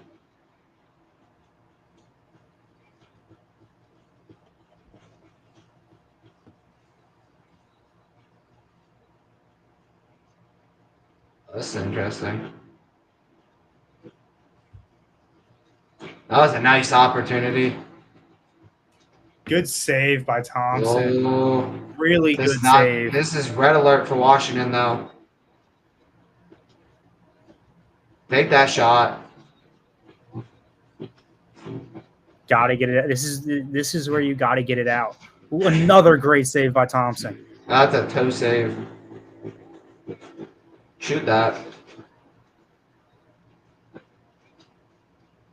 Need that cover from Thompson. Oh, they got lucky. Thompson's Even then, they only got one guy off. too flat on the goal line right now.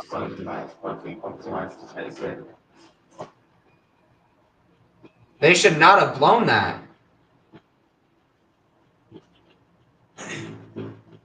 You can't blow that whistle there. Oh, is that? Carolina's about to get a power play. Washington. No, that didn't look good. Oh, his wrist is gone. He's gone. Gosper doesn't have a wrist anymore. I don't know if you saw it, but his wrist was dangling. He does not have a wrist anymore.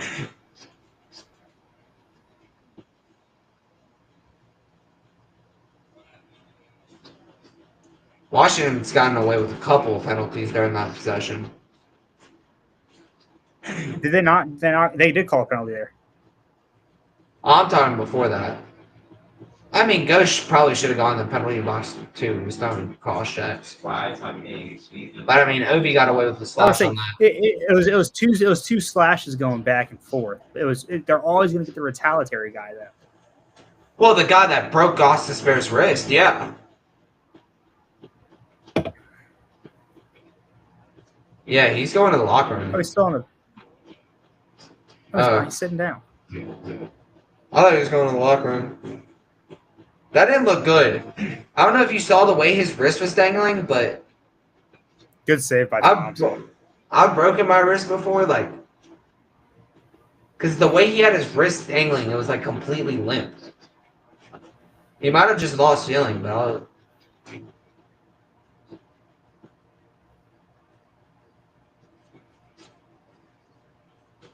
What a snag. Look at the shot total right now, though. Yeah. Washington needs to get 17 some to sort 9. of offense going. This is giving me game one vibes all over again. The ref just almost costed Carolina's own. Oh, the ref did cost. Yeah, the refs basically costed. Ref costed Carolina's own possession. I don't know why the linesman's just sitting his ass in the zone. Why are you inside the zone right now?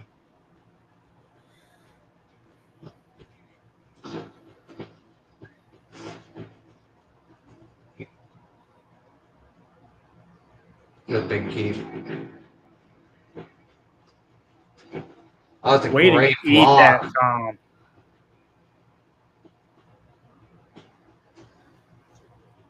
I've loved what I've seen from him so far, except for the mocking the surge celebration. I think Tom's had a great series defensively, just blocking. Where did that even hit? It hit him in the ankle. Oh. Like What on a the escape Achilles. rotate, yeah.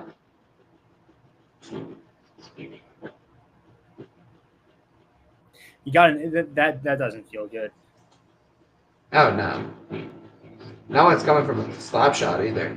It's a lot better than it being like super cold though, where you already don't feel your feet and that happens, and it's just like like the vibration comes. You probably don't have feeling at that point. Gotta love chill ponds hockey.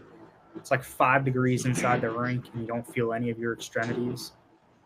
Yeah, until you start moving. I guess they're trying to get the time right.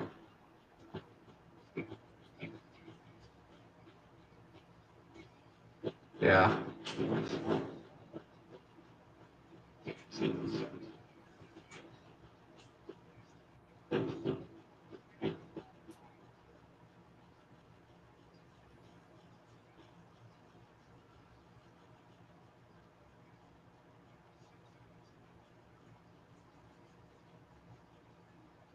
Washington got away with one there too.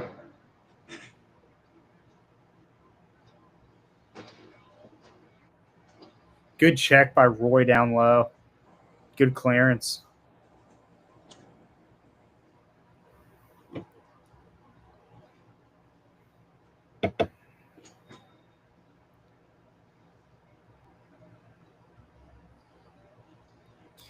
That gave me, what was it, Joker and Luka vibes during the All-Star game. They just threw it to each other back and forth going down the court. Got to take a shot. Why would you not fire that from the point? You have a dude in front of the net. Damn! I thought that went in. I think it did. I thought they hit the back bar. I thought that went in. That was back crossbar. Unless I'm crazy. I hope I'm wrong. And that's unacceptable for the ref to miss that. No, he rang it off the pipe.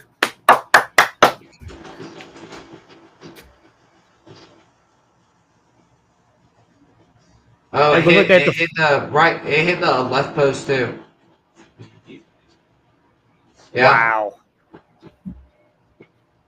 Survived. I thought that went in. The way it looked like it hit the post and came out. I thought that had hit the back bar. Well, I was about to say, if the ref missed that, that's pretty unacceptable. But with 4 seconds left in the period, that's when they can go back and review the intermission. Oh,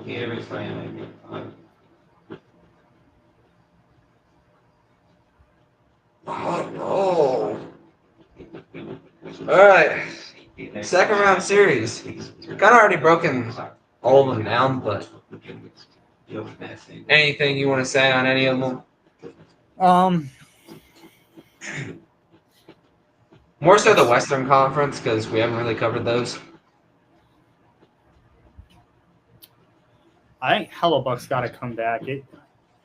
I haven't watched the Western Conference games as well as I've watched the Eastern Conference, but Hellebuck, on here I'd written, can the Jets afford to have Hellebuck play like he did in the first round? And it's looking like they can't. He hasn't given up any egregious goals yet, but backs against the walls. I think the President's Trophy curse has finally caught up to them. 3-1. I don't know if they can recover. I don't know. I think they win tonight. Yeah, but I think Dallas is going to close it out in 6. Yeah, I think Dallas closes it out at home. Although, for the sake of my parlay, I hope they don't. I hope Dallas wins tonight because. Well, let's see what we're rocking with. There's no MLB on today. Weirdly enough, I think there's only 2 games. Very weird. Okay, so we got Astros money line, Dodgers by 1.5 on the run line, Nuggets to extend the series, Caps money line, and Stars money line. $1.40 gets me $59. One of those hockey ones are gonna blow up for you. Hey, Or who the knows? Nuggets. Who knows? If I hit, that's like 2 cases of baffle. I have not tried that yet. Oh, it's For so legal good. reasons. For legal reasons, I've never drank either. Yeah, definitely. We also don't play with fire either. Fire, We what's fire? definitely don't make small IEDs out of water bottles, lighter fluid, and a bonfire. No, never done that. Definitely not. No, for legal reasons. And if there are allegations coming out, it's all alleged. It's all allegedly. Because you live in California and I live in South Carolina. Like, how would we be at the same bonfire? The same reason you're in Virginia and I'm about to be in Virginia. Yeah, you weren't supposed to say that. It's almost like we grew up together. So it's almost like we've known each other for almost a decade now. Oh my god. It's been forever. Holy shit, we're old. Yeah. What the hell? Dang, Dude, man. I remember my 8th grade season, your 7th grade season. You were on the Canucks, I think with Tucker Quinlan. Oh yeah, that team. I remember my highlight of it. I think I ripped a couple. Oh yeah, no. Oh no, I'm thinking of a different team. Anyway, go on. I think I remember ripping a couple bar down on you. It was beautiful. Dude, I was an elite until high school. You played. I was an elite until like 8th grade. 8th grade, I kind of locked in. That's fair because that was that was the first year we won a championship. And then I became the legend of Chill Ponds.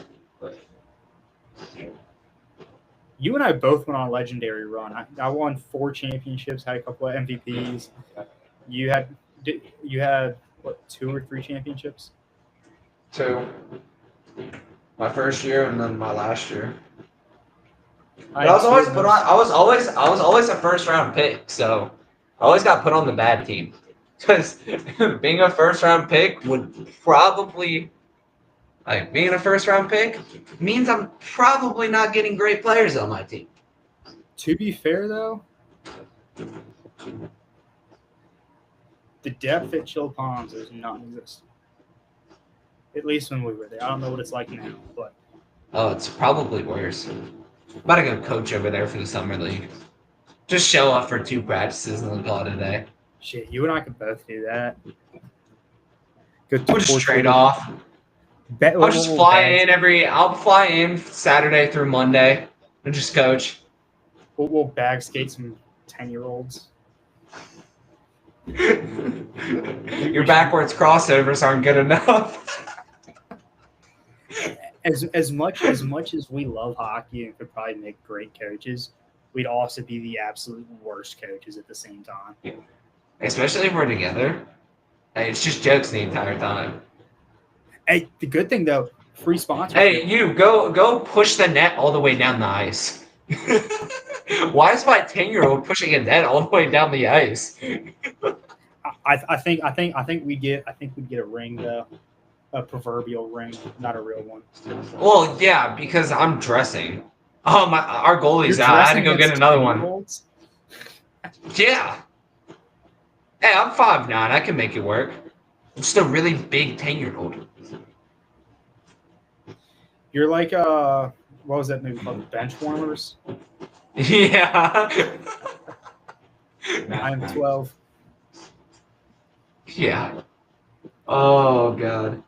Now I know you're not a big baseball guy, but who do you think's a better two-way player, Shohei Ohtani or the Dominican Benchwarmers?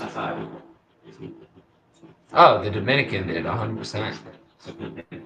I don't know though. Shohei's pretty good. Speaking of baseball, World Baseball Classic coming up. I think relatively short.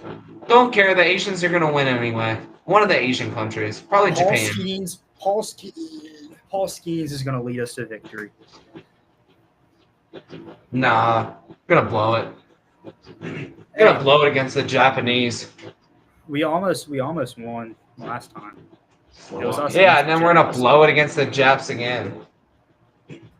All right. We're just used to a different. We're just used to a different type of blowing to the Japs. I can say that because no one's watching. We're just kicked off YouTube right now. Go ahead and talk again for like a minute. I'm going to take another piss. Brother, how?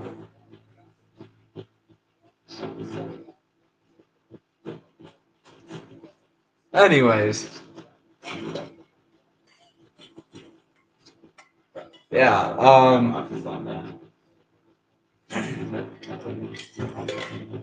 going to the second round series. You know, kind of like Brick said, don't think the Jets are going to be really able to recover. Edmonton, Vegas, we already covered that. Toronto last night, egregious performance. I think Walls played well. Who knows what's wrong with Toronto? We already covered this series. Don't tell Briggs, but Carolina's got this one back.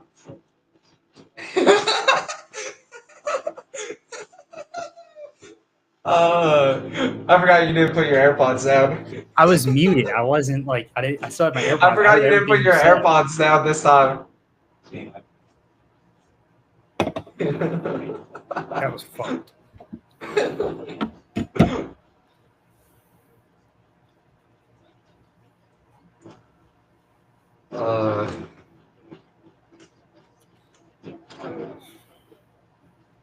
But yeah, we kind of already covered. All right, I want to get into this NFL stuff since we got a little bit of time. Okay, hold on. Before you start breaking it down in depth, what are your thoughts on the fact that the Catholic Church was able to pick a pope fast in the NFL? Pick Shedeur Sanders.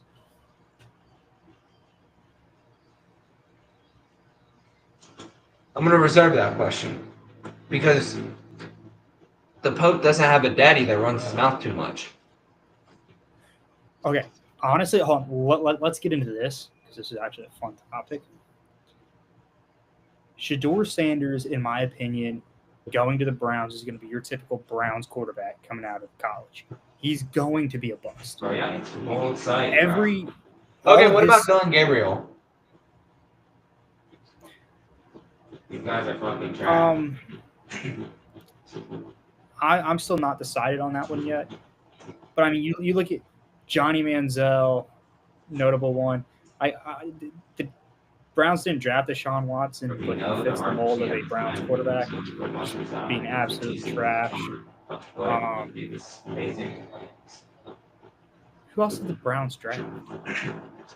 Baker Mayfield. Baker didn't play as well with them, but I think that was more of a franchise issue and that there was nothing around. Baker brought him to the playoffs, though. Yeah, but then outside of that, because he was there for 3 seasons, and then left Something and went like to LA. What? Something like that. We went to Carolina. He went to Carolina.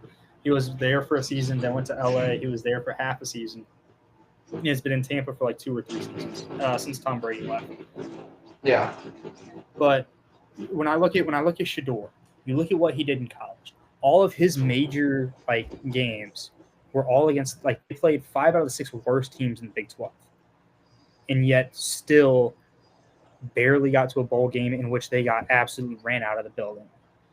Shedeur's decision making is not entirely there, and then the other thing that really hurts him is he doesn't get the ball out of his hand fast enough. And the biggest thing guys coming out of college going into the NFL say, after the first season, the biggest difference is the speed of the game. It's just that much faster. Boom, boom, boom, boom. If you're having issues getting the ball out in college and you're taking too many unnecessary sacks, you're trying to extend plays, and you're losing 10, 15 yards, that's not going to cut it in the NFL. That's the difference between winning and losing games drastically in the NFL. Because it's a lot harder to go and recover a 3rd and 25 than against the Steelers than it is to go and recover a 3rd and 25 against Cincinnati or Oklahoma State. I know they blew Oklahoma State out of the water. So his decision making, and he had a lot of pieces around him. Yeah, they kind of brought Colorado's football team back from the dead, but still, to me, I just retiring their numbers, and Travis Hunter, I fully understand he won a Heisman, but Shedeur Sanders getting his number retired, he's not deserving of it at all. I mean, you were barely they were right around 500 in their career there, and then you didn't do anything notable. You had no bowl games, and I believe Colorado's had 2 Heisman winners before. Their numbers aren't retired. They've had much more notable careers, and yet you decide to retire his number because his dad's the coach, or what? I want to know what the reasoning behind it. Statistically, he wasn't all that great. South Carolina just retired Jadeveon Clowney's number 2 years ago. We retired Alshon Jeffrey's number, and that was just it, ever since I've been at Carolina. Alshon Jeffrey, all-time legend for the NFL. Jadeveon Clowney, a legend at South Carolina. The hit, I think it was a 2013 Outback Bowl against Michigan. That's something that still is relevant to this day and something that's played on highlight reels. One of the biggest ball don't lie moments ever. I mean, South Carolina got absolutely hoed on the call before that. But, I mean, it's just what makes people out there, and everyone's going to be like, oh, this was a race issue and whatnot. And don't even get me started on the prank call. That happens to that happened to 4 other guys this draft. And yet the Browns and Shedeur Sanders were the only one that got a punishment to get handed out because of theirs. I believe Tyler Warren got pranked. It's not, and this is something that happens every year. But it's, because his last name is Sanders and he's Deion Sanders' kid, we're going to finally hand down a punishment. Are you freaking serious? So, I pretty much agree with everything you said. I don't agree with Travis Hunter's number being retired. He was 13-12 in Colorado. Didn't win a bowl game. Didn't do anything that impressive other than play a lot of snaps. Cardio king. First off. I agree. But he did win a Heisman. Whether or not we think that he deserved the Heisman, he won it. And for Colorado, I guess that's a big thing when your football program has been irrelevant for the last 15 years.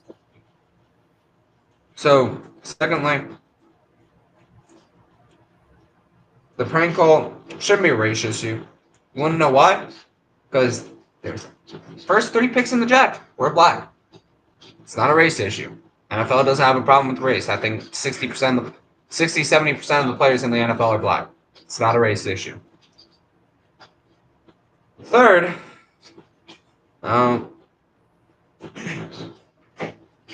why are we surprised he fell to the 5th round? I already said there's no. I was surprised that he fell to the 5th round. Don't get me wrong, just because of the media. But one, I don't think there's a first-round quarterback in this draft other than Cam Ward. And I don't even think Cam Ward's #1 pick worthy. I think Cam Ward's a reach, but he's the best available for the Titans. The Titans need him. I don't even think in any other draft, Cam Ward's not getting drafted in #1. Literally any other draft, except this one. So the quarterback class wasn't great. And then you have Daddy running his mouth too much, talking about there are certain teams I'm not going to let him play for, blah, blah, blah, blah. I think the Browns ended up being one of those teams. But take what you can get. Because the running of the family's mouth has costed Shedeur Sanders over $40 million. So Question before you continue. We talk, and I know a lot of people have said, oh, the NFL doesn't want a strong, independent man because he's already got money coming in, which hasn't been the case before because, of course, they didn't have the NIL back in the day. And I think the biggest argument against that is, yes, they do run their mouth a lot. Yes, he has money. But again, if you look at the statistics, statistically, I think he was one of the worst quarterbacks in the draft. And they're like, oh, you look at the film. Just watch him play any important game at Colorado. Watch the fucking film. And they didn't play that many important games either.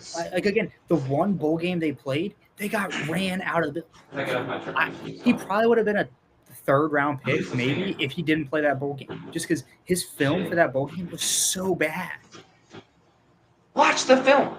Secondly, you run your mouth so much and talk about a strong, independent black man. Independent how? His daddy literally carried him everywhere he fucking went in college. His daddy carried him everywhere he went in college. And if he's not in his daddy's system, which is completely tailored to him getting his stats, which is why he had the highest completion percentage in, I think, of all time yeah, you know, you already had the Brown social media hyping him up for a 5-yard out route to Quinshon Judkins. You already have people, and the hype for a 5th-round pick is unacceptable. The only reason that he's getting any sort of hype, anything like that, is because his daddy, who his daddy is. If any other quarterback, why is Shedeur Sanders getting more coverage than Cam Ward? Shedeur Sanders was in the running of his mouth, and then you watch the film. I don't think NFL teams thought he was that good, and the media hyped it up into something that he wasn't. He's never been a great quarterback. He's not going to succeed in the NFL. I don't think a single one of the quarterbacks in this draft, except Cam Ward, will succeed in the NFL. Maybe Jackson Dart. Maybe. So, quick question before we shift back to hockey as the 3rd period has just started. You look at the QB room the Giants have. You've got Russ, you've got Jameis Winston, you have Danny Dimes, and Danny Dimes left. DeVito. Jones left. Was it John DeVito? Yeah. I was like, dang that. Okay, my bad. Oh, Dubois on a breakaway. Wow, how did that not go in? What a stop. How did that not go in? Good. Don't retaliate. Don't retaliate. You're going on the power play. Don't retaliate.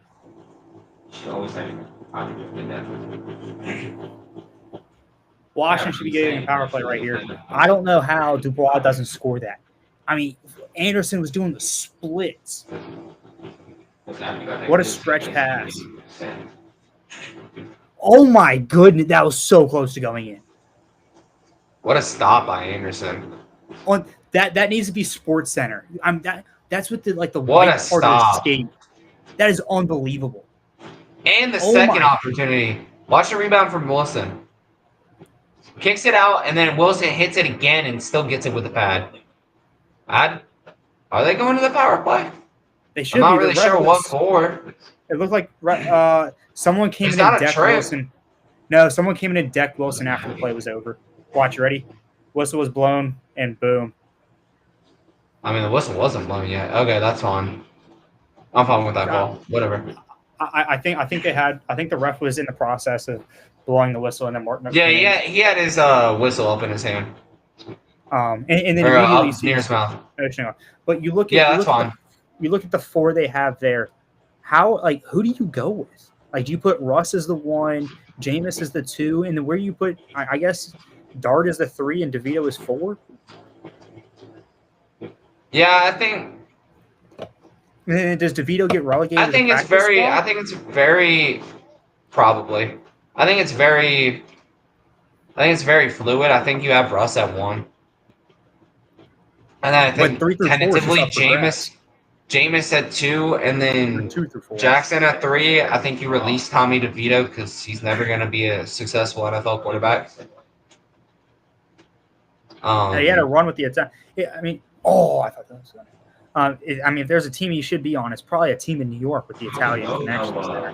I mean, the Jets could probably use him. The Jets probably could. But Who you do remember even last have at year? quarterback right now? Justin Fields. DeVito's not a bad backup, in my opinion, for that. And DeVito doesn't have to move. I mean, they're playing in the same stadium. Yeah, you remember how we talked about last year about how teams didn't really reach for any picks? There were a lot of reaches this year in the draft. A lot of reaches. I don't think there were 4 Ohio State players that were first-round talents, me personally. That's just coming from a Buckeye fan. I don't think there were 4 Ohio State. What do you think about Will Howard at the Steelers? Because I'm high on Will Howard. I didn't think he was better than maybe a 3rd or a 4th round pick. I think he should have gone 3rd round personally. I think that was the highest I had him. Who else do they have in the room? Maybe Mason Rudolph. They don't have anyone that. There's no reason he can't Good start. save by Thompson. My goodness, they almost got that shorthanded goal you were talking about. I saw that. Carolina But I don't kills think off there's a penalty in the first 5 minutes of the 3rd period. Yeah, it's a big one. Washington had plenty of chances there, though. Keep going. What do you think about Will Howard and the Steelers? I think he's got plenty of weapons at wide receiver, and I think now that they've got Pickens out of the locker room, although he was a good wide receiver, I think he was kind of detrimental and did not want to be in Pittsburgh, just because the guys he's had thrown to him are just not good quarterbacks. I really wonder with Mike Tomlin, because I think Mike Tomlin's a good head coach. Is he going to get? And I think Will Howard's NFL ready. I think Will Howard's biggest problem is the arm strength. It is just the physical ability. I think he's one of the smartest, if not smartest, quarterback in this draft. When it comes to just post snap reads, leadership, all those type of things that are you can't. It's really hard to teach. I think Will Howard's got that. I think the thing that worries me is his arm, being able to throw accurately, and the throwing power. I think that's my biggest worry for Will Howard. But I think I think Will could do it. I think Will can be successful in the NFL. Just like I still believe in Justin Fields. I think Justin Fields can do well in the right system. Exactly. I think it's the same thing with Will Howard. I think that's why Will Howard won a national championship this year. And mind you, we're talking about a quarterback that won a natty. Mm-hmm.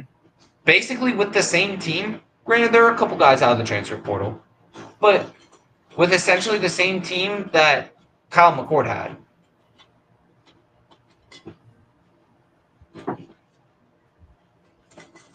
Okay, now shifting back over to the Cavs and Canes game, about 15 minutes remaining in the third period. Anderson's looked good in the third so far. Of course, he had that massive save against Dubois on the power play, or I guess shorthanded for Carolina. Good defensive play by Carlson there. Oh, Caps got lucky.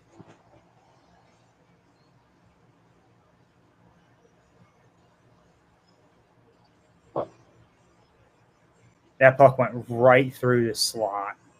I mean, that was dangerous. Sustained zone pressure again by Carolina.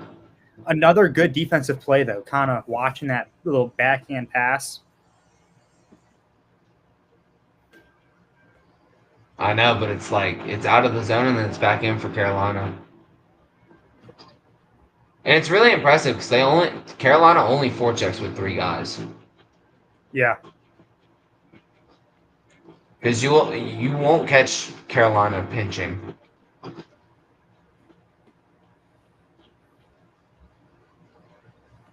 Dubois with it in the corner.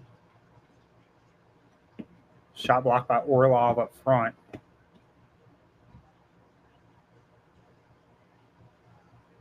That was a contract I was happy that Washington got off the books. I think we're paying him $9 million a year, something around there. It was a bad contract when they signed it.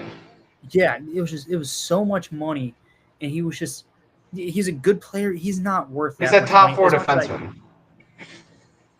Not in the league on the Hurricanes, yes, but I wouldn't say he's a top 4 defenseman in the league. It was too much money for what he was doing with Washington. Oh, in his prime, which is where he was at in Washington, I think he was a solid top 4D. Oh yeah, that 18-19, actually the 17 and 19 run was pretty good, but outside of that, I mean, it was meh. I mean, it was like for $9 million a year, you'd be expecting top level hockey. We weren't getting top level hockey out of it. Well, especially when they signed that contract. I mean, the Caps gonna just continue going up and up and up.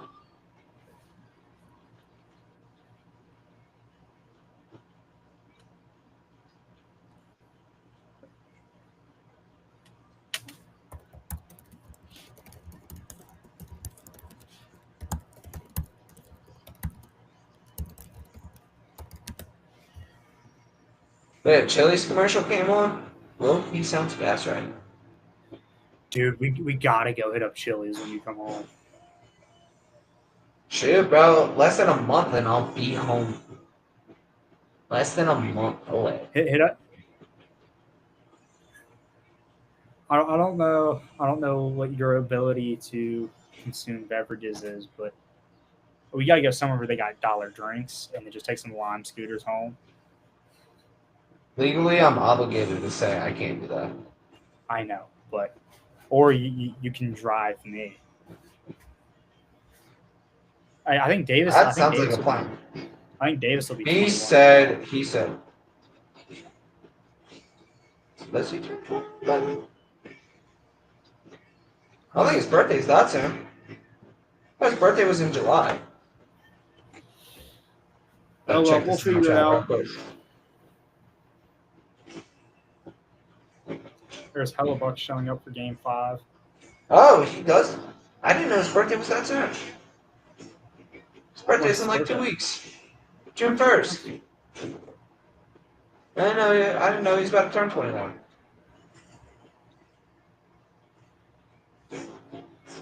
What do you think the key to victory for Washington is here? Kind of closing out the third period. They gotta get out of the zone. This sustained zone, like they're lucky not Tristan Thompson. Logan Thompson has played as well as he has. I think the same can be said for Carolina as well. Freddie Anderson has made some very good saves this game. But I don't think Washington has been able to sustain that type of zone pressure that Carolina has. I agree, but the shots that Washington are getting, given they're few and far between, they've been able to generate some very high quality chances, and which has resulted in some very high quality goals. And kind of back what you said earlier, that was like the one gimme goal that Washington was going to get, and Freddie Anderson's made Washington try and work for thus far no more goals, but obviously Washington's looking to get at least one more in the net here, try and send this game to 6. Or send the It series. kind of feels like an overtime type game right now.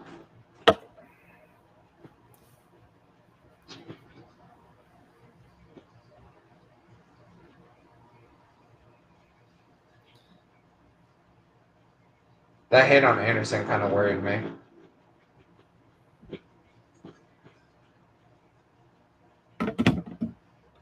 Does watching hockey ever make you want to get on the ice again? Yeah, all the time. Gotta hit up a puck shoot while I'm home. Agreed. I got to get my stuff. Apparently, my parents put my gear in a storage shed, so which is fair. We moved Mine's still in 2 my weeks. storage unit. Is it still? Oh, I thought it was still light out where you were. I was about to say, no way. Not on the East Coast. I got a light on right there, and I got my normal podcast light on. No, it's pitch black outside. But yeah, it's like what 9:15. 9:19. Yeah. Yeah, it's bright until like the very end of the games now. Over here, it's really weird. Like it still West Coast time still doesn't feel real.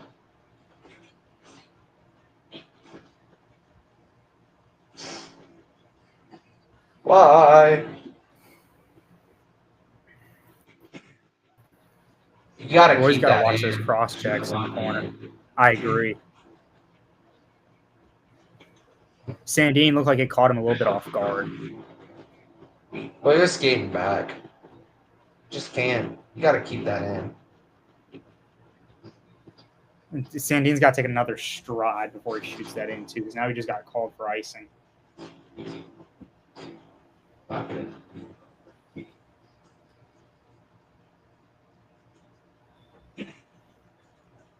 You want to see a picture of young Briggs playing baseball? Elite baseball stud. Absolute Oh, there you go. stud. Absolute Little stud. did he I don't know what happened to you. His baseball career would only go to 8th grade. I don't know what happened to you, but I have it in my genes too. My dad pitched for Navy, so don't know where that went wrong. But obviously, I guess golf turned out pretty good, so no complaints there. got a buddy that does golf tournaments all the time around here. Gets invited to all the cool country clubs and stuff. It's like, maybe I need to start golfing.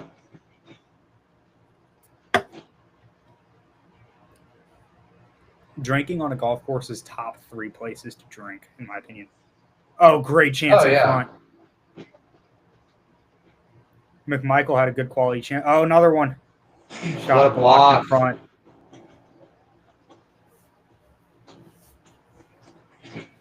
It's starting to pick up a little bit. Carolina, this is, I think, the first time I think Carolina's led the series. Oh, you see that? You see him slam the bench? The door closed? Who, McMichael? I don't know who that was. It might have been McMichael. 24 in red. I don't remember what number it was. Was it the guy who just missed a shot? Because I was. It was whoever just got on the bench. I don't know. I wasn't paying attention. I was looking at you. Aw. My sunburnt face. Don't tell the military. Gotta get in trouble for sunburn. Destruction of government property. No, like when I tell you the mat, like the sheets behind me, that's what my feet look like. The tops of my feet. Bro, I was just playing spike ball too. The Caps jerseys, yeah, that's how red it is. Oh, that was such a good chance by McMichael too. But again, Freddie Anderson has had those locked up all series, just those shots on the ice. He's been tremendous. Another one right there, 5-hole from Carlson.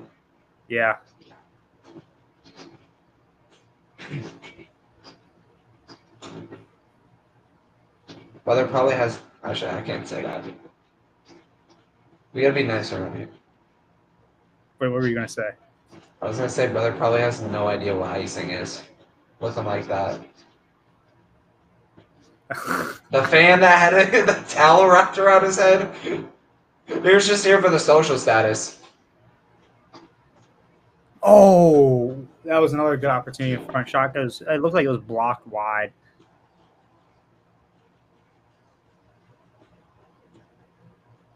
Washington leading the shots this period 7-2. Given there's still 10 minutes left in the period, and at any point they can just hem us in and get. Well, the power play definitely helped. Oh my gosh, It kind of got the I got offense scared. going, moving.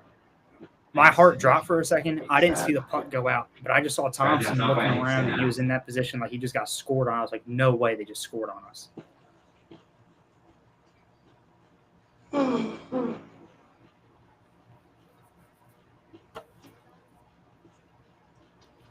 I'm not an Amazon Prime member, but I want my $0 delivery fee. We got a little beer mid going over here. A beer what? A pyramid. Oh, I guess you can. what are those? Oh, those are the Garage. It's the the Kelsey's. yeah. I've literally never seen one of those in my life. Actually, they're pretty good. If I was to give an honest review, completely unbiased, it's not my favorite. And it's slightly overpriced, but still very good. For a light beer, I live in California. Everything's overpriced. Like, brother, my gas is $4.39 I a think it was gallon about on $16 base. for a 12-pack.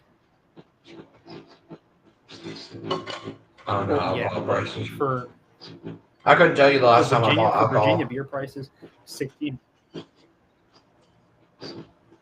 You know why? You're legally not That's it. supposed to.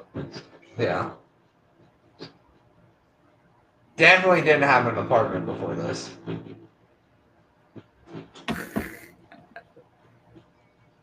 I don't think I've bought alcohol since I bought can. Yeah. Haven't bought single change man.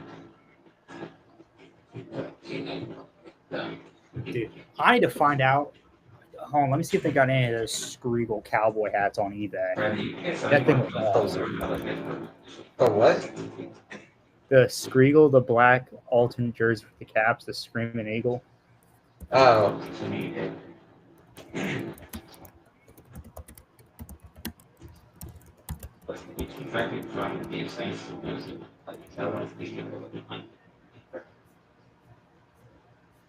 Uh-oh.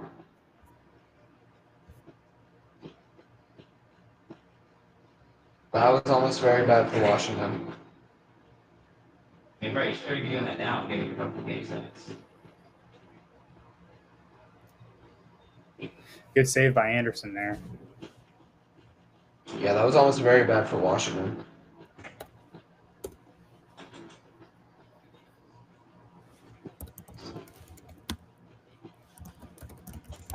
Again, so I feel like Seth Jarvis is like the king of missed opportunities. He's always in the dirty areas, but always misses the open net.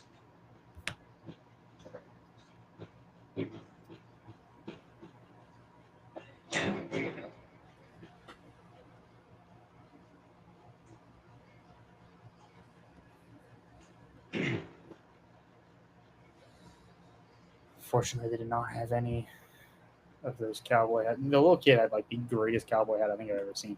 It like the black alternate jersey had like the eagle on it. Oh,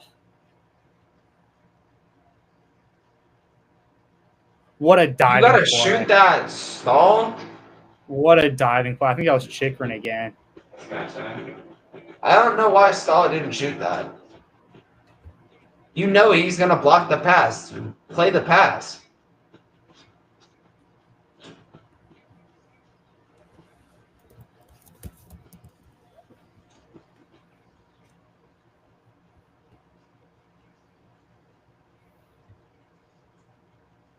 Surprised I didn't call anything on that. We're at Ohio State.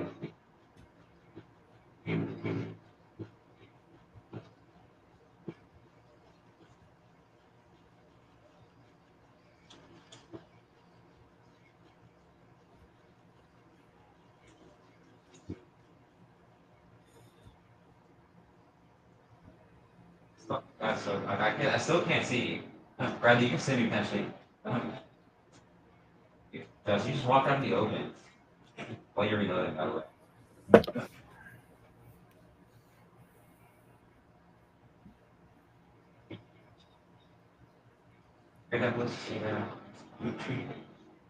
Yeah, Justin, you just walked out of the open while I died from behind broadcasting while you reload. Washington, I know I've said this a couple times today, but Washington's looked, I mean, of course, right as I say that, they've looked a lot better passing the buck today than they have in the first couple games of this series. Good. Is that Leonard there with a good shot? Looked like Anderson shrugged it over his shoulder. Oh, It's a dangerous chance coming back from Carolina. I mean, Carolina's had a lot of those in this third period. It's been few and far between, but the ones they have had have been quality chances. Well, they're just not getting shots on net. Like, they've had scoring chances in this period. Washington's drawn it even with shots on goal. Yeah. And they were down at one point, like what, 19-7 or 19, It was 17 It was 17 to 9. 17-8, something like that. So they've done a good job with the offensive zone pressure. The power play helped. Another power play coming up here, that could be really good. Protoson on the forecheck. We need to see more out of him in this series. He was so big for us in the regular season and hasn't really been that much of a factor. I think he scored one of the goals in game 2.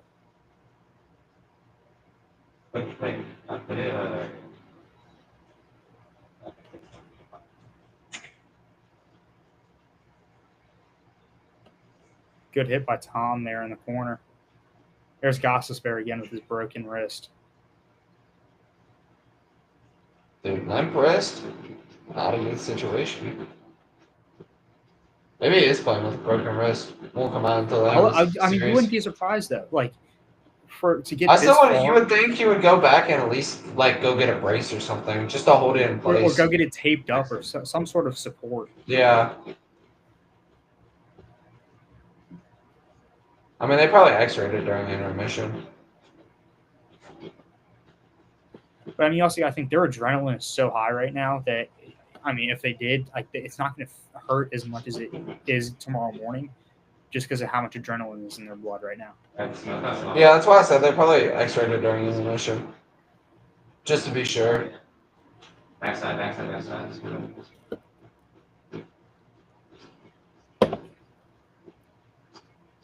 I mean, how much worse can it get? It's already broken. My God. I mean, you could put it completely out of place where the bone's sticking through this game. I guess that could happen, but he may have just. I guess he wouldn't sprain it, so it's just a contact injury like that. Yeah. No, probably just hurt. It definitely hurt. It looked like it caught him. Like if my watch In between the glove and the pad, yeah. Yeah. And just stay there and like lay out killers. I'm saying lay out killers so that you need to open.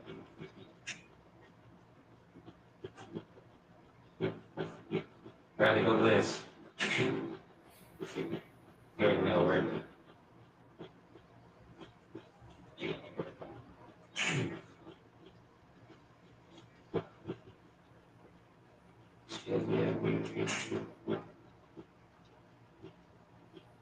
Other than myself, with Shields, yes. Poor clearing attempt from Washington there. Now they're getting caught off guard. Oh, That was lucky. got lucky. That was so lucky. Yes, we've seen way too many goals happen like that. Kotkaniemi is not a guy who I want in going kind of really one-on-one there on Thompson. I don't know. I think it was Carlson was the D man on the ice back there. I don't know if he was getting over in time to at least have a chance at blocking the shot.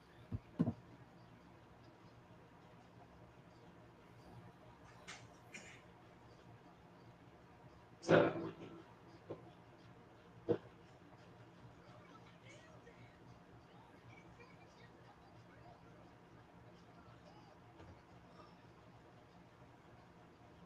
This might be our longest, by far, our longest episode ever.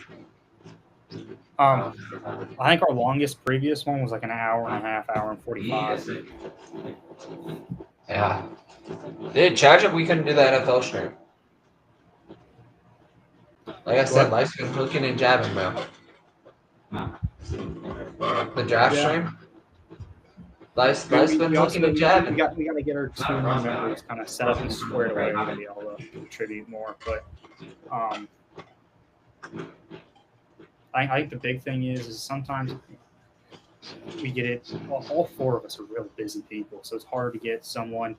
And given now that we have 4 of us, it's better chances that hey, we're able to get an episode out once a week now. It's a lot more likely 2 schedules will line up instead of just being Joey and I. I laugh so fucking hard. But again, shit happens. Not much you can do about Life's it. You just got been what about busy. you. Life's just been, I laugh. like, next week? Go on. I ain't gonna have any availability. I won't even be. I'll be working during the games next week. Are you on duty tech again? It's a training exercise, and we're So you doing guys have 24-hour operations. So, like, my sleeping post is from 4 in the morning till 12 in the afternoon, and then from 12 p.m. all the way to 4 a.m. I'm gonna be working. Are you guys in the field the whole time? No, but I'm not allowed to go to my room. I have to go to the room they assign me. It's Well, stupid. gotta love when the military controls you. Yeah. For legal reasons, I can't say what I'm going to do, 'cause then my command will find out. But, like, You're really confident. trust me. Hey, who knows? We'll Maybe be fine. someone's watching it now. I hope no one from my unit is watching. I hope 0 people. Does anyone in your unit know about the podcast? Yes, but I hope none of them are watching currently. Get on. Well, I also put something out 2 seconds before we got on saying, "Hey, we're doing a live stream tonight." Absolutely No. 0 advertisement leading up to it. The one time. Yeah, it's an impulse decision. I mean, given You know? we decided to do this, 6:30? Yeah, Game started. because I didn't get off. Didn't get off until 6 your time. And then I seen your text. I was like, oh, okay. Word.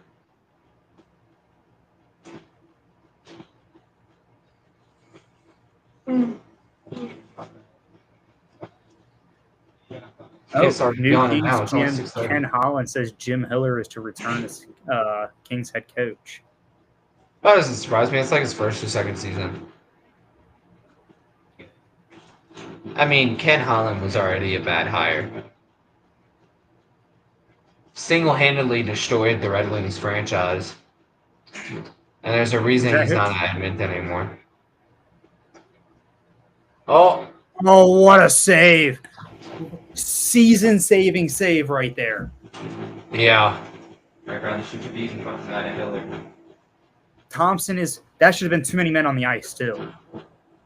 You hit the player going off, and the other player had already come on.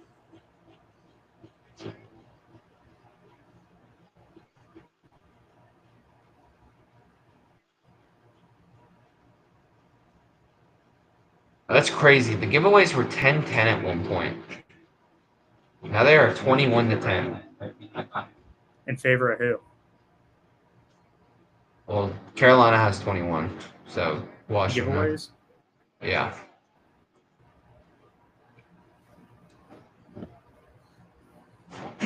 Something's got to give at some point. If we're so high, bro. You would think, right? Who knows? This might end up being a 6.5-hour stream. We could get a 5 overtime game. Oh, don't wish that on me. I gotta get up at I 4 gotta be tomorrow. up early. Yeah, I gotta get up at 4 tomorrow morning. Granted, Hey, we'll probably be waking up around It's the not same as time. bad. No. granted, it's also a lot later for you than it is for me, but don't wish that on me. I already I'll struggled be through the leaving. Western Conference games. Ooh, it's a blister from Ovi there.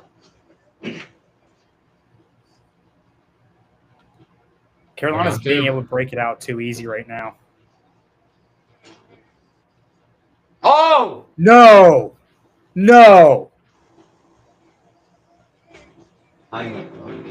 Another shitty goal that Thompson gives up is going to cost us the season.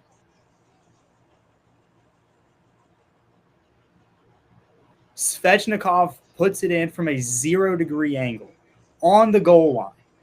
Just throws it. I mean, it's got to have rolled right through his 5-hole and bounced in.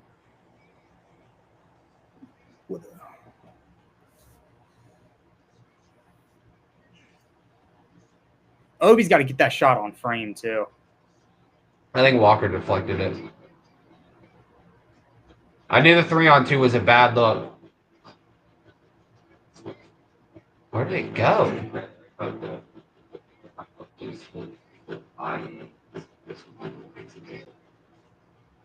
Far side. All series, he's been too flat on the goal line. All series. Well, you know what I noticed with these goalies? And I by no means played any real super high levels of hockey, right? But at least when I was taught, right? You're not flat on the goal line until Thompson the bench. Washington's got an empty net. we'll talk about this after the third period, whether Washington scores or not. I'm calling timeout if I'm Washington. Your guys are about to be out there. You don't know if you're going to get another whistle. Call a timeout. If I'm Carberry, I'm calling the timeout right here. That's such that You that's don't go flat on the goal line until he's below the goal line. But even then, I don't know where that went in. I don't know where he put that in. It far side looked like it hits Thompson and goes in far side. I just never saw that puck like deflect off of him. I mean, they don't have a good view of it, but I just don't know how that snuck in.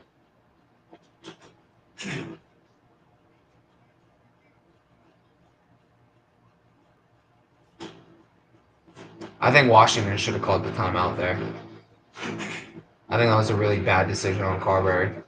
Whoa, what great defensive play. And these are the guys Carolina wants to have out there right now.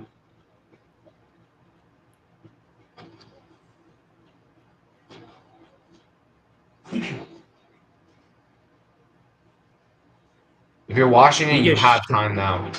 You need to get shots on goal. At the same point, you need to maintain possession. That was close. Was close. That's a bad play.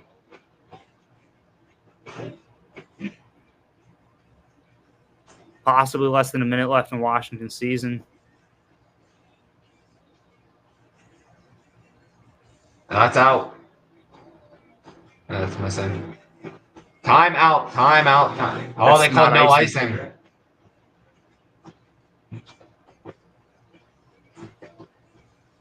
Maybe if they would have hustled a little bit harder. And that's the series.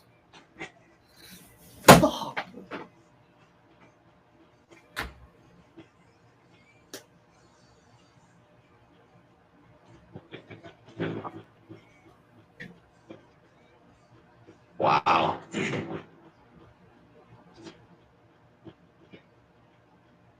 You can't score. So many chances and you couldn't score. Couldn't put a puck on frame, and then Thompson, again, I guess the first goal I don't put on him, I put on the defense. The second goal, that's squarely on him. You cannot give that up in the third period of a second-round playoff The final 2 minutes. with your season on the line. And given Washington couldn't get out of their own defensive zone with 6 skaters on the ice. The fuck are you doing? You have 6 skaters on the ice. How are you getting outplayed in a 5-on-2 in your own defensive zone?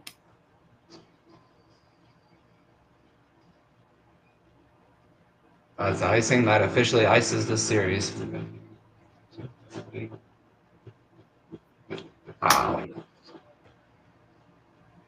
Ain't no way bro's about to retape his stick with 8 seconds left.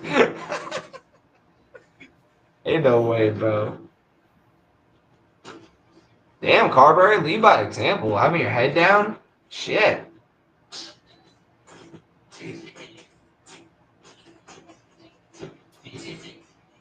Logan Thompson's about to get jumped in the locker room.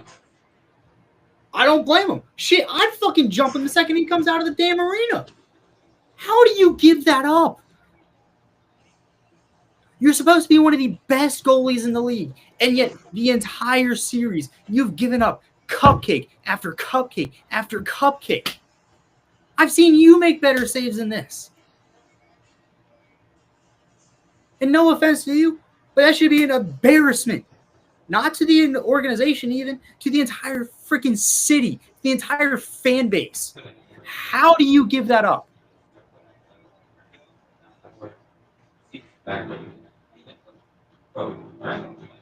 1, 4, 6, 7. At the same point, I get we're getting on Thompson here, but you scored 7 goals in a 5-game series. I was saying that. Not only did they barely get shot, they were a lot better this game. And I'll give them 3 credit. of the 4 of those goals doesn't really matter though. Your season's over. I mean, you still only scored 1 goal, and you only had 19 shots on goal. Like you would think, I think Carolina had a lot of block shots. I think they had like 25, 30. But you'd think like you're throwing everything at the net. Like at that point. For and then this it's being just an bad. It didn't feel like one. Or it felt like a game 7. For this being an elimination game for Washington, they did not give it their all. I said they had to give their 110%. I didn't see 110%. Like, at some point, you got to score more than 2 goals or 1 goal in a game. The only game where they scored 3 goals, they won. They won it 3-1. And in game 2, the entire year, and given you throughout the regular season when the playoffs hit, you are one of the best offensive teams in the league. You played great offensively against Montreal, and then the second you hit the second round, like that, completely different team. You just had to go play absolute shit hockey. Absolute embarrassment to the franchise. 14, 18. Mind you, they scored 18 goals against Montreal in that 5-game series.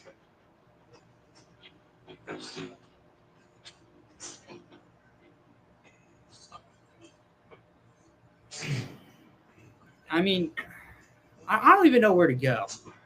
Like, I don't even know. We talked about this.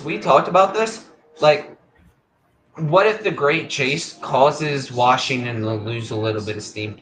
And they were able to, like, just put their skates out there and beat Montreal. Like, what Montreal just isn't there yet. But you do that against a team like Carolina, and Rod Brindamore, I'm sure, is feeling desperate because he's yet to win a conference final game. And you just look at this Carolina team, and it just looks like they wanted it more. And the way Washington played this game, it felt like a game 7 or even a game 5 when the series is tied 2-2. Like, it didn't feel like an elimination game. And I mean, it's just. We got to upgrade our defense. I get Martin Ferravari was out with the injury, but our defense has got to be better. Chikrin played great this season. He played great this series, but our Well, and I bottom mean, two defense got wasn't better. even terrible because like you were blocking a lot of shots. The defense wasn't. It was the breakdowns. And I think that comes from a structure standpoint. Is the But even consistent that breakdowns last on goal, defense. that last goal wasn't an assistant break. He just threw it at the net, and Thompson just I don't know what was going through his head. We'll throw that one away. Just throw that goal away. But like consistent, like game 4, consistent defensive breakdowns costed you that game. Yeah, Because all 3 of the goals were a defensive breakdown where a Carolina Stretch player had passes. time and space. Oh, It yeah, was wide time and open space to get and like, yeah, Thompson probably should stop some of those. But I mean, in the lower slot, you're not going to stop that, especially in a goalie that's right-handed or right glove. It's just, I mean, and if you're Washington, I mean, you still got a core.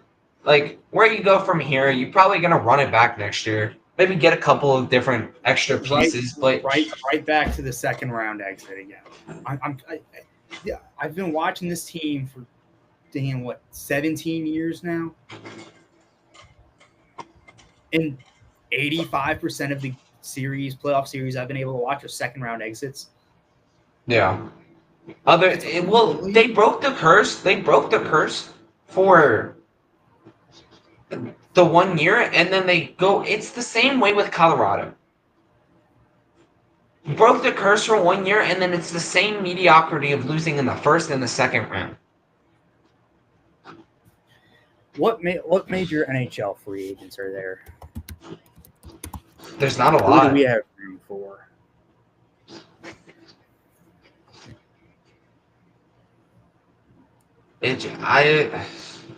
John Tavares, he's too expensive.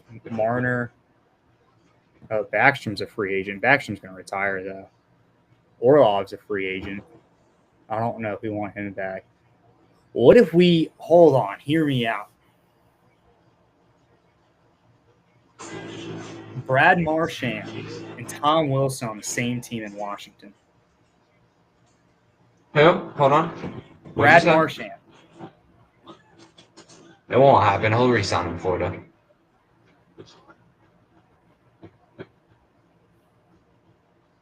Riley Smith in Vegas. His contract expires this year. Well, how much cap space are y'all going to have? No idea. But Riley Smith, his previous contract was $5 million. Patrick Kane. Kane's resigning in Detroit. I have no doubt in my mind about that. Martinez just retired.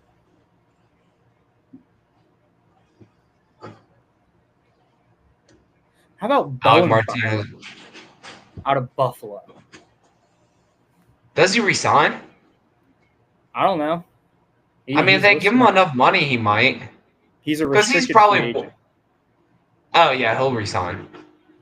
I don't know if he's going to be worth a second-round pick or a first-round pick to get him all off of RFA. Plus, he's probably going to have a $5-6 million price tag on him.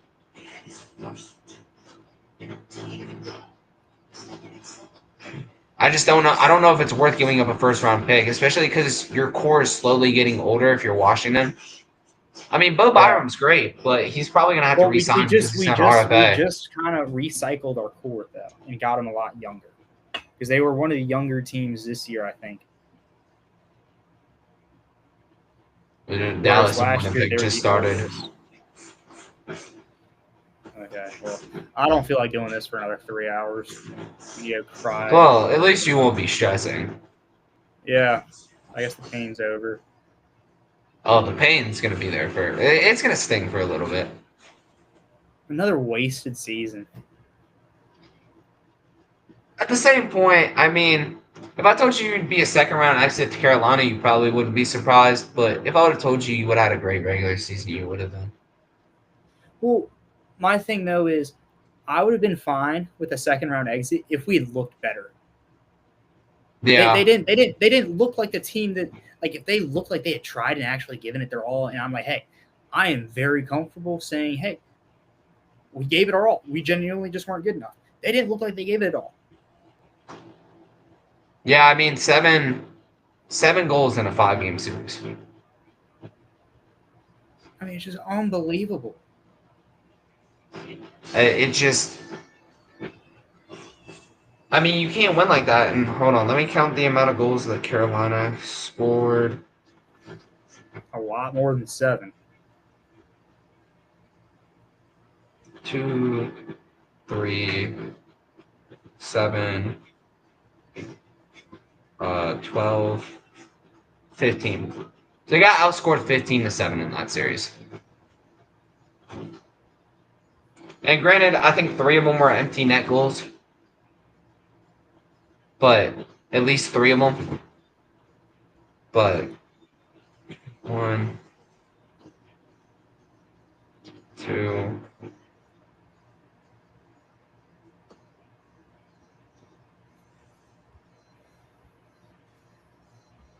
Okay, so 2 empty net goals. Well, we'll break down the rest of the second round once the second round wraps up. Once hopefully I'm into a new house. But that was a pain. Thought we were going to get overtime. Thought we were going to get some extra free hockey. But season came to an end like that. Thompson's got to be better. They got to want it next year. They got to come out, run. I guess they don't want to come out. They don't want to peak too early. But you got to be hungry for it next year. Like I hope they get to that. Like I was talking about, like with the goaltending, like I said, never played a high level of hockey. Love the sport, but never played a high level of it. But when you were taught, you don't like slide back into the post, like to the goal line until the puck is below the goal line. You're still supposed to be shifted out so that way, if a rebound bounces off of you, it bounces out in front of you. Instead of where you're angled towards like the corner of the zone, not to where if the puck bounces off of you, it bounces right in the center of the slot. So, and you see a lot of goalies do that. You see a lot of goalies drop down in the reverse VH way too early. The problem Blackwood had on a couple of his goals. Seen Ottinger have that problem. Seen Hellebuck have that problem. And is Thompson American? I believe so.